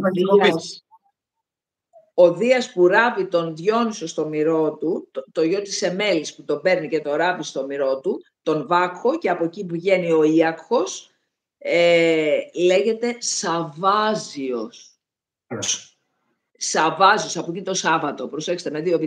Σαβάζιος, ξέρετε πώς ετυμολογεί το μέγα ετυμολογικό το Σαβάζιο? Σαόαζος, που σημαίνει ο Σάος, αυτός που σώζει, και σε κάνει άζων. Να τη αζαλαία ύλη. Σε κάνει κατάξερο. Σε σώζει από την ταλαιπωρία της υγρότητας εδώ κάτω και της ημαρμένης και το κλάμα του Ποσειδώνους και την Οδύσσια του βίου. Σε σώζει αυτός και σε κάνει άζων. Και είσαι μέσα στο σώμα του Θείου. Και είσαι στο Μυρό του εδώ πέρα. Έχεις το DNA της θεότητος. Γιατί έχω ακούσει από ιατροδικαστή, τον Ηλία τον Πογιώκα, που ήταν και ιατροδικαστής, πρόεδρος της Ιατροδικαστικής Υπηρεσίας Πειραιώς και τώρα γίνει Αθηνών, και ήταν αυτός που ταυτοποίησε τα θύματα στο μάτι, ότι από εκεί που είναι στάχτη το άτομο και δεν ξέρουμε ποιανού ανήκει, παίρνουμε DNA από τον Μυρό, γιατί το μυριαίωστο είναι η καλύτερη αποθήκη του DNA. Οπότε βάζεις τον Διόνυσο στο Μυρό του, σημαίνει ότι τον συνδέει με το DNA των θείων όντων. Αποκτά DNA Θεού και γίνεται θεάνθρωπος. Αυτός είναι ο Ίακχος. Και το Βάκχος, το Αχβάχ, το γιατρεύει και το κάνει Ίαση Ίακχος. Και εντυπωσιακό ότι υπάρχουν πολλοί ερευνητές που λένε ότι ο Σαβάζιος και το Σάββατο, το εβραϊκό Σάββατο, ξέρουν τελικά οι Ιουδαίοι άθελά τους ότι λατρεύουν τον Βάκο. Απλά δεν ξέρω, ή το παίζουν τρελίτσα, κάτι γίνεται. Να εξηγήσω τώρα. Καλά, ακούστε τώρα, παιδιά. Αυτό πρέπει να το ακούσετε. Δεν γίνεται αυτό. Να πάμε σε ένα Αρχιμανδρίτο, όπου θέλετε, και να πούμε. Γιατί γιορτάζετε 4 Δεκεμβρίου την Αγία Βαρβάρα, 5 Δεκεμβρίου τον Άγιο Σάββα και 6 Δεκεμβρίου τον Άγιο Νικόλαο. Γιατί? Αποκλείται να ξέρουν. Να πούμε μια εξήγηση τώρα, τσαφμπάμ, γιατί έχει σχέση με αυτά. Για πες. Γιατί λοιπόν, μπορεί και να μην το ξέρω. Για να δω. Ο μήνας Δεκέμβριος αντιστοιχούσε στο μήνα Ποσειδεώνα. Δηλαδή είναι του Ποσειδώνος. Περνάς κατάσταση συναισθηματική. Πάμε, συναίσθημα, ναι. Για να δω. Συναίσθημα σημαίνει θάλασσα, ταραχή. Το 4 που αντιστοιχεί στην Αγία Βαρβάρα, η τετρά στους Πυθαγορείους λέγεται τετλάς. Ετυμολογείται από το τετλάς. Και τλάω σημαίνει ταλαιπωρούμε και αντέχω. Εξού και Άτλας που κρατάει τον ουρανό, ταλαιπωρείται αλλά αντέχει. Εγώ λοιπόν έρχομαι εδώ στα 4 στοιχεία. Στην βαρβαρότητα, βαρβάρα, αποκτώ βάρος, Αγία Βαρβάρα. Αποκτώ βάρος μάζας. Έρχομαι εδώ λοιπόν στα 4 στοιχεία για να ταλαιπωρηθώ και να ξεπληρώσω το κάρμα. Okay. Αγία Βαρβάρα. Το επόμενο στάδιο, όταν το κάνω αυτό, είναι να με πάρει ο Δίας και να με βάλει στο μυρό και ποιος Δίας? Ο Σαββάζιος, ο Άγιος Σάββας. Το νούμερο 5. Γιατί το 5 είναι του εθέρους όπου βασιλεύει ο Δίας. Πάμε παρακαλώ. Εντάξει. Και πάω στην πεμπτουσία. Που είπα πριν και πάω στην πεμπτουσία. Και γιατί μετά έρχεται το 6, η εξάς, στους Πυθαγορείους ταυτίζεται με την ψυχή και λένε οι Πυθαγόροι, οι άμπληχος, θεολογούμενα της αριθμητικής. Ο κόσμος εμψυχούται κατά την εξάδα. Το 6 λοιπόν είναι ο συμβολικός αριθμός της ψυχής και αν θέλετε, γιατί λέγεται 6, είναι το εν, κοιτάξτε το ξι, είναι μία κλίμακα τριτοβάθμια, κοιτάξτε, ξι. 1, 2, 3 σκαλάκια. Πρέπει να ανέβεις 3 αναβαθμούς για να φτάσεις στο εν, ψυχή εσύ, 6. Εντάξει. Η εξάς λοιπόν είναι στον Ποσειδώνα, είναι Άγιος Νικόλαος. Γιατί είναι ο Νικόλαος? Γιατί η ψυχή επιφέρει νίκην επί των λάων. Και λάος είναι η βαριά ύλη. Σημαίνει ο μεγάλος βράχος και δηλώνει τη βαριά ύλη. Άρα ξεκινούμε με την τετράδα 4 στοιχεία ταλαιπωρία Αγία Βαρβάρα, που του με βάρος σώμα, ερχόμαστε κάτω, τελειοποιούμαστε, μας παίρνει ο Δίας Σαββάζιος, μας κάνει άζους, μας βάζει στο μυρό, 5, μας πάει στα εθερικά πεδία και μετά έρχεται ο Νικόλαος για να μας πει ότι την νίκη επί των λάων την έκανες αγάπη μου γιατί είχες καθαρό συναίσθημα εδώ και τίμησες Ποσειδώνα. Ο Δεκέμβριος. Και τίμησες τον Ποσειδώνα γιατί είναι η εξάση ψυχή σου πάνω στο 6. Ο Άγιος Νικόλαος τι είναι, καλέ, ο Ποσειδώνας είναι. Αποκτάς νίκη πάνω στην πεντά ύλη όταν τιμήσεις Ποσειδώνα, όταν έχεις καθαρό συναίσθημα και όχι όταν έχεις πολλές γνώσεις εδώ. Το έχουμε πει αυτό, ότι παίζει πολύ μεγάλο ρόλο. Τι έχεις μέσα σου, γιατί όλα φαίνονται και στα μάτια. Κάποια στιγμή τα μάτια στράφτουν όταν μέσα μας... Νούμερο 1. Εγώ πώς πάω? Αστράφτω. Λίγο κουρασμένα λέει τα μάτια σου μετά από 2 ώρες και 10 λεπτά, αλλά εντάξει, κάτι γίνεται. Μαρία. Τόσο μιλάμε. Καλά, εντάξει. 2 ώρες και 10 λεπτά. Λοιπόν, νομίζω πως ήρθε η ώρα να ξεκουράσουμε το κοινό μας, να μπούμε σιγά σιγά στον επίλογο. Πριν τελειώσω, σε όσους είναι ακόμα συνδεδεμένοι και δεν έχουν κάνει like να κάνουν εγγραφή στο κανάλι σου, να κάνουν εγγραφή και στο κανάλι αυτό. Να πω ότι έχω βάλει μια δημοσκόπηση σήμερα, Μαρία, με ποιον θα θέλατε να κάνει ο θετικός εκπομπή στο μέλλον. 26% απάντησε με Ναυσίνο, σου δίνω και σε ένα ιδέα για το μέλλον αν θα ήθελες. 32% ψήφισε και είναι το περισσότερο με φρικτορίες. 23% με μερικό κύκλο και 19% με Μιχάλη Καλόπουλο, που τον κύριο Μιχάλη Καλόπουλο τον έχω, πώς να το πω, τον περιμένω το επόμενο διάστημα. Νομίζω ότι θα είναι Αν τα καταφέρουμε, το μεγάλο ψέμα. Ακριβώς. Από τους πρώτους μου δασκάλους στην απομυθοποίηση, να καταλάβω ότι δεν θέλω να πιστεύω, και φυσικά εσύ είσαι η δασκάλα που θα μας βοηθήσει να καταλάβουμε τι θέλουμε να διαβάσουμε, τι θέλουμε να ακολουθήσουμε. Εγώ θα πω ότι και στο κανάλι μου θα κάνω κάτι ανάλογο με σένα και θα προσκαλέσουμε και όλους τους φίλους τότε. Εννοείται ότι θα σας αναφέρω ότι κάναμε αυτή οπωσδήποτε και θα προτρέψω τους ανθρώπους να το δούνε. Θα υπάρχει αυτό στο YouTube. Μπορείς να την κατεβάσεις την εκπομπή και να την ανεβάσεις στο κανάλι σου ελεύθερα. Δεν έχω κανένα θέμα. Τέλεια, ωραία. Οπότε θα το ανεβάσω. Ακόμα πιο εύκολο να δει ο κόσμος. Βεβαίως, και 15 λεπτά. Όσους με ακολουθούν να γραφτούν σε σένα, γιατί ο ένας πρέπει να στηρίζει τον άλλο. Γιατί πρέπει, πώς θα γίνει, να έχουμε αύξηση στον αλγόριθμο για να μας μαθαίνουν όλο και περισσότεροι. Όχι να μας μαθαίνουν, να μαθαίνουν αυτό το ελληνικό φόβο. Αυτά που μεταφέρουμε και μεταδίδουμε. Αυτό ακριβώς λέω και εγώ συνέχεια στους δικούς μου φίλους. Οι καρδιές, να ξέρεις, δεν ξέρω αν το βλέπεις τώρα κάτω στην οθόνη σου, οι καρδιές πάνε σύννεφο, στέλνουν. Αφέντα σου καταπληκτική, συγχαρητήρια. Δηλαδή, άμα κάνει και διαβάσω, είναι τρομερό ότι 9 στα 10 σχόλια είναι σχόλια αγάπης και προς τα μένα και προς εσένα και για την εκπομπή και για αυτά που άκουσαν. Ο κόσμος εντυπωσιάστηκε, τους άρεσε πάρα πολύ. Να πω στο κοινό μας, που ενδεχομένως παρακολουθεί την εκπομπή, να κοινοποιήσετε, παιδιά, ελεύθερα σε όποιον πιστεύετε θα του αρέσει, social media, Facebook, WhatsApp, τι έχουν, Messenger, για να μπορέσει ο αλγόριθμος να το δει. Να δώσουμε το λόγο σε ένα-δύο, αν έχουν αντοχή, να μου πούνε απευθείας μια απορία τους, όποιοι θέλουν. Για να δω λίγο, φυσικά εννοείται, να δω λίγο αν υπάρχουν ερωτήσεις καταρχάς.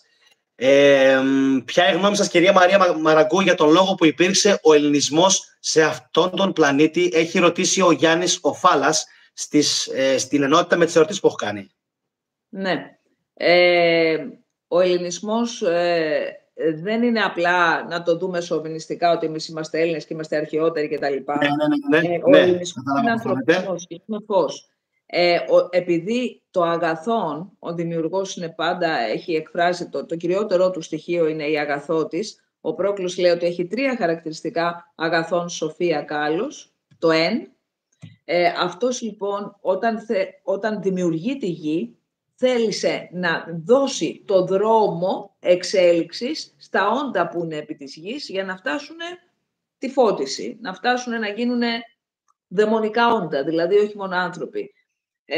Και αυτό θα γινόταν μόνο μέσω ενός συστήματος το οποίο θα αποτύπωνε με τον τελειότερο τρόπο τα μεγάλα διανοήματα. Γιατί τα μεγάλα διανοήματα απαιτούν μια υψηλού επίπεδου γλώσσα. Δεν μπορώ εγώ στα αγγλικά να εκφράσω το νοερά και το νοητά. Με συγχωρείτε. Ναι. Δεν γίνεται. Σε κάποιες απλά δεν γίνεται. Αυτές τις λεπτής ή το άντρον και το σπήλαιον τη διαφέρουν. Δεν υπάρχει και λένε. Δεν μπορούν να καταλάβουν ότι υπάρχει διαφορά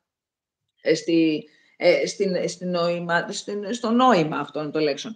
Έπρεπε λοιπόν να υπάρχει μία γλώσσα, γι' αυτό η γλώσσα είναι που διαμόρφωσε τελικά αυτό το μεγαλείο που λέμε Ελλάς και ο Έλλην λόγος, και να δοθεί στον άνθρωπο προκειμένου μέσα από αυτή τη δόνηση που θα πάρει, γιατί η γλώσσα από μόνη της είναι μία δόνηση. Όταν μιλάμε, δονείται ο εγκέφαλός μας σε κάποιες συχνότητες.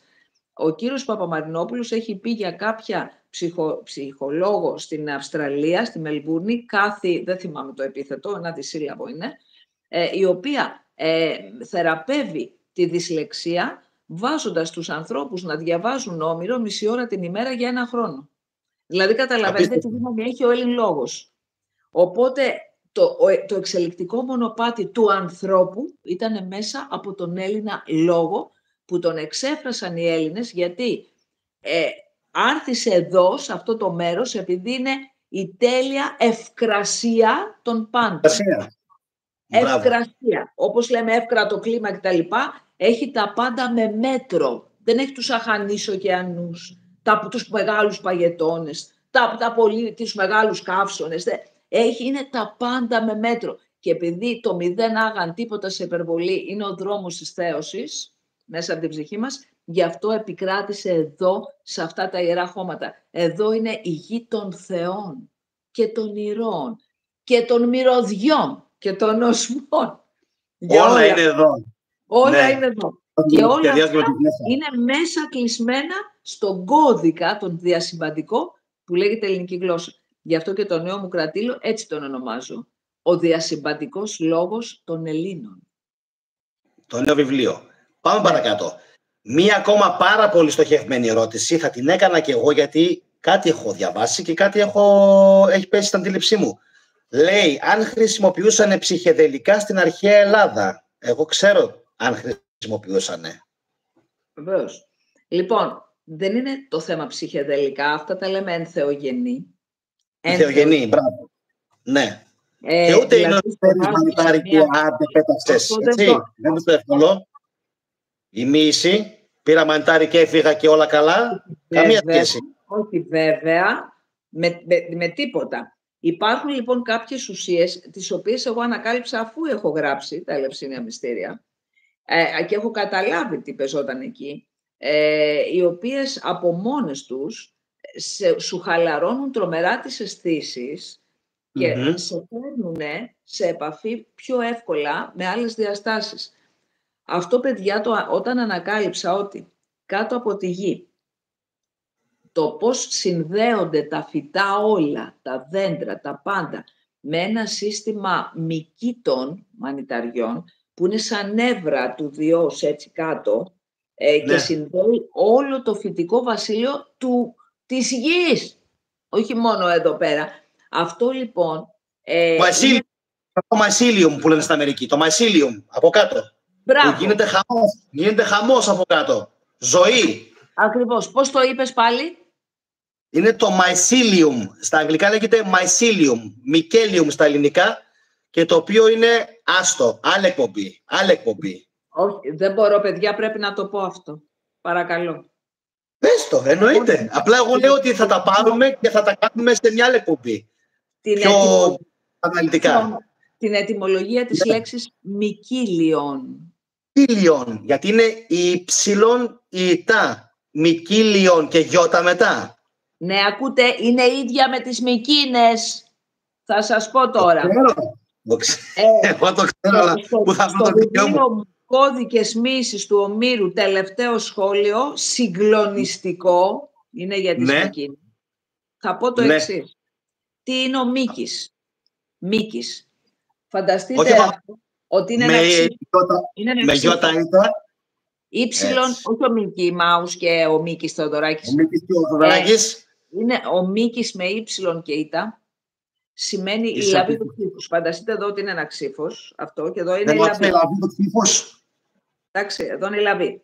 Λοιπόν, η λαβή λέγεται Μίκης στα αρχαία ελληνικά.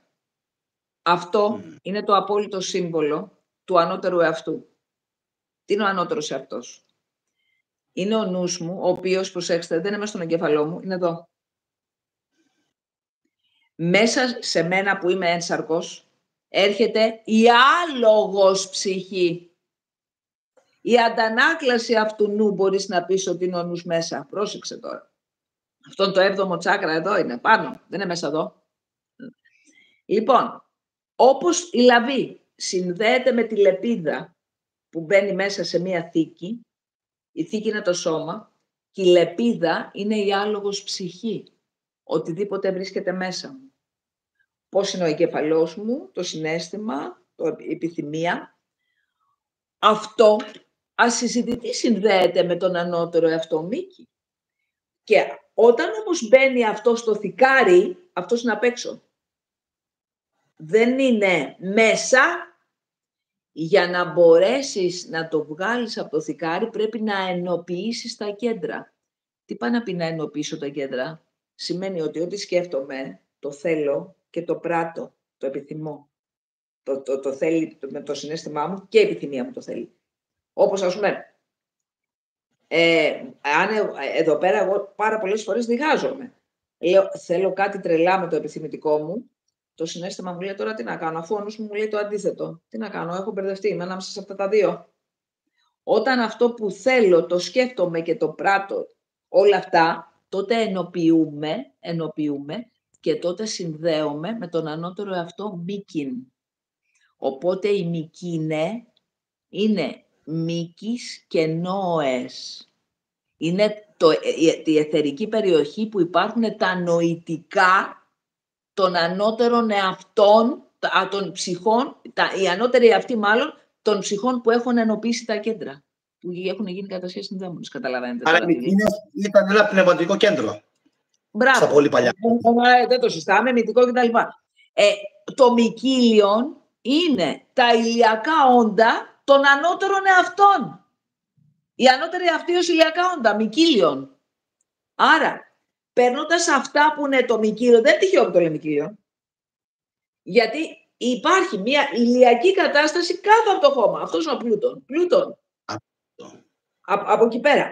Όταν λοιπόν εγώ παίρνω το Κικαιώνα, μέσα έχουν διαλύσει τη συνταγή του Κικαιώνα, την έχουμε βρει και τη λέω στα Ελευσίνα Μυστηριά μου.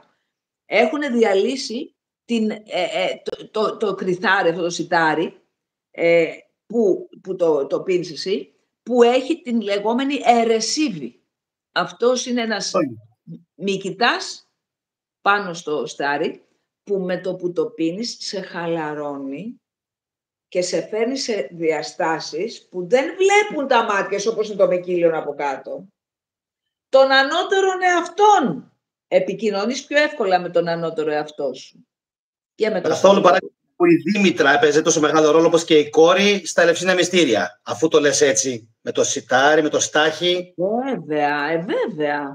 Οπότε, εγώ θεωρώ, ναι, δεν είναι ότι πέρανε ενθογενή. Αυτό μαστουρώνανε. Αλλά μαστουρώνανε και πήγαμε τα ενθογένη. Για να τα πάρουν αυτά, προσέξτε τώρα, όταν πάρεις αυτά, δεν έρχεσαι σε επαφή πάντα με καλά πράγματα. Πρέπει να έχεις κάθαρση συναισθηματική του σώματος, νηστεία, να έχουν προηγηθεί τα μικρά μυστήρια, να έχεις βγάλει όλη την κακότητα από μέσα σου. Γιατί πολύ απλά αυτό που κουβαλάς σου έρχεται μπροστά σου. Απίστευτο. Ναι, βέβαια. Όταν πάρεις αυτό, σου έρχονται μπροστά σου όλα τα κακά αυτά πνεύματα, ας πούμε, που μπορούν να υπάρξουν όταν εσύ έχεις δώσει την ψυχή σου αυτά, και είναι μια τρομερή εφιαλτική εμπειρία αυτό το πράγμα. Ίσως και επικίνδυνο. Ίσως και επικίνδυνο για τον αμύητο. Για να δούμε πώς είναι. Πάμε να κάνουμε ένα τρυπάκι και όπου μας βγάλει, γιατί μπορεί να σε βγάλει. Έχω δει ανθρώπους να κάνουν με αυτά. Γιατί πρέπει να είσαι προετοιμασμένος. Δεν γίνεται έτσι. Άιντε, πήραμε. Γι' αυτό και προσοχή. Προσοχή και στα ψυχεδελικά και στα ενθεογένειξ. Δεν είναι έτσι. Αματά θέλει προσοχή. Ο μύστης, ο υποψήφιος, για να πάει να πάρει αυτό, την αιρεσίβη και όλο αυτό το δικαιώνα, έχει περάσει τουλάχιστον 6 μήνες αυστηρή κατάσταση με το μυσταγωγό από πάνω να του λέει 9 μέρες νηστεία. Χαμός γινότανε. Πώς θα πας, έτσι θα πας να πάρεις. Σωματικός καθαρμός, συναισθηματική προετοιμασία και νοητική προετοιμασία. Όλα μαζί δημιουργούσαν αυτό που λέμε σήμερα λοιπόν τους αρχαίους ήρωες. Έτσι. Κάτι που σήμερα λείπει δυστυχώς από τη χώρα μας. Λείπει και έχουμε μεγάλο πρόβλημα. Μεγάλο πρόβλημα. Έτσι. Νομίζω πως έχουμε φτάσει στο σημείο να ολοκληρώσουμε την εκπομπή. Μαρία μου, 2 ώρες και 28 λεπτά.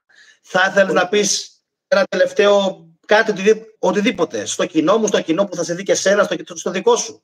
Εγώ θα σας πω, μαζέψτε ό,τι απορίες έχετε, γιατί θα επαναλάβω και εγώ με ένα τέτοιο θα κάνω, το είχα αναγγείλει στο τελευταίο μου βίντεο, ότι γύρω στο Πάσχα θα κάνουμε ένα τέτοιο ανοιχτό. Ήταν πάρα πολύ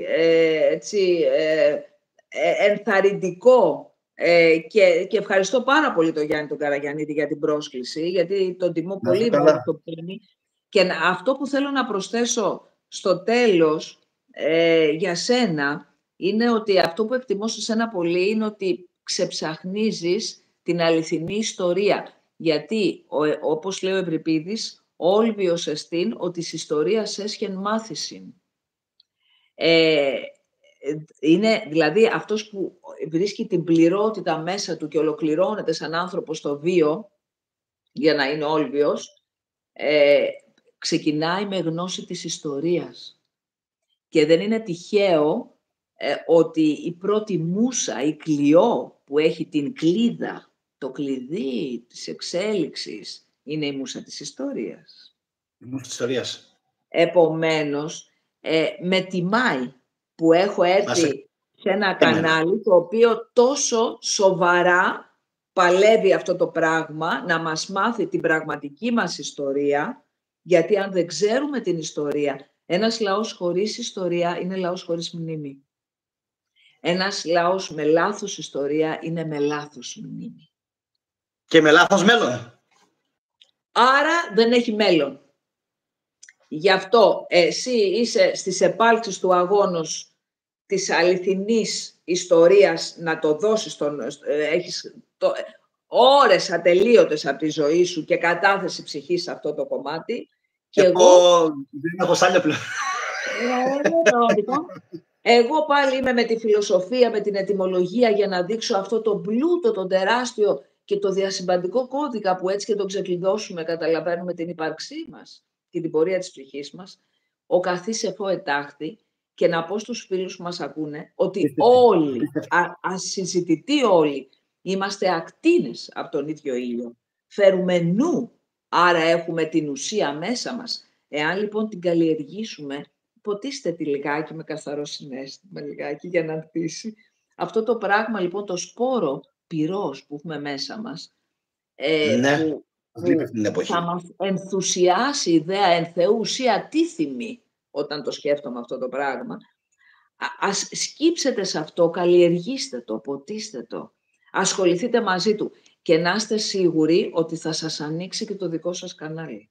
Αλλά πρώτα πρέπει να καθάρετε αυτό το κέντρο. Είναι πάρα πολύ σημαντικό.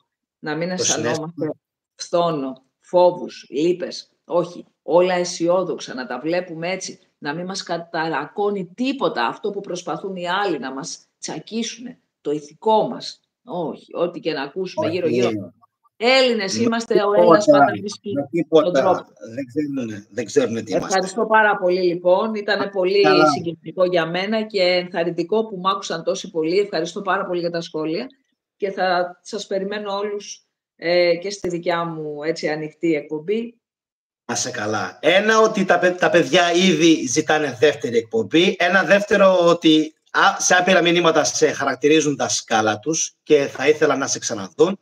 Και ένα τρίτο, φυσικά, ο κόσμος να κάνει like σε αυτή την εκπομπή και κοινοποίηση, όπως είπα και στην αρχή της εκπομπής, από μένα και από την κυρία. Και όπως είπες επαγγελμένος, θα το εκτιμούσα πάρα πολύ αν γραφτούν στο κανάλι για να αυξηθεί ο αλγόριθμος. Να ακούγονται αυτά. Και εγώ για τελευταία φορά εγγραφείτε στο κανάλι της κυρίας Μαρίας Μαρακού. Αυτά από μένα. Καλή συνέχεια, κυρία Μαρία. Να είστε καλά. Να το κανονίσεις εσύ, Γιάννη. Έγινε. Στο επανελθόν, λοιπόν. Καλή συνέχεια σε όλους, παιδιά. Καλό που σου κουδού να πούμε από Τρίτη μετά. Ξαναπαίρνουμε στα βάσανα. Καλή ευκαιρία της πατρίδας και της ψυχής μας. Χρόνια μας πολλά σε όλους. Θα τα πούμε αυτά σε λίγες ημέρες. Έγινε, Μαρία μου, να είσαι καλά. Καλή ξεκούραση και σε σένα. Κυρά μου, χρειάζεται αναζωογόνηση. Δεν υπάρχει. Ευχαριστώ πολύ. Συνέχεια σε όλους. Καλό βράδυ. Το κλείνω. Καλή νύχτα.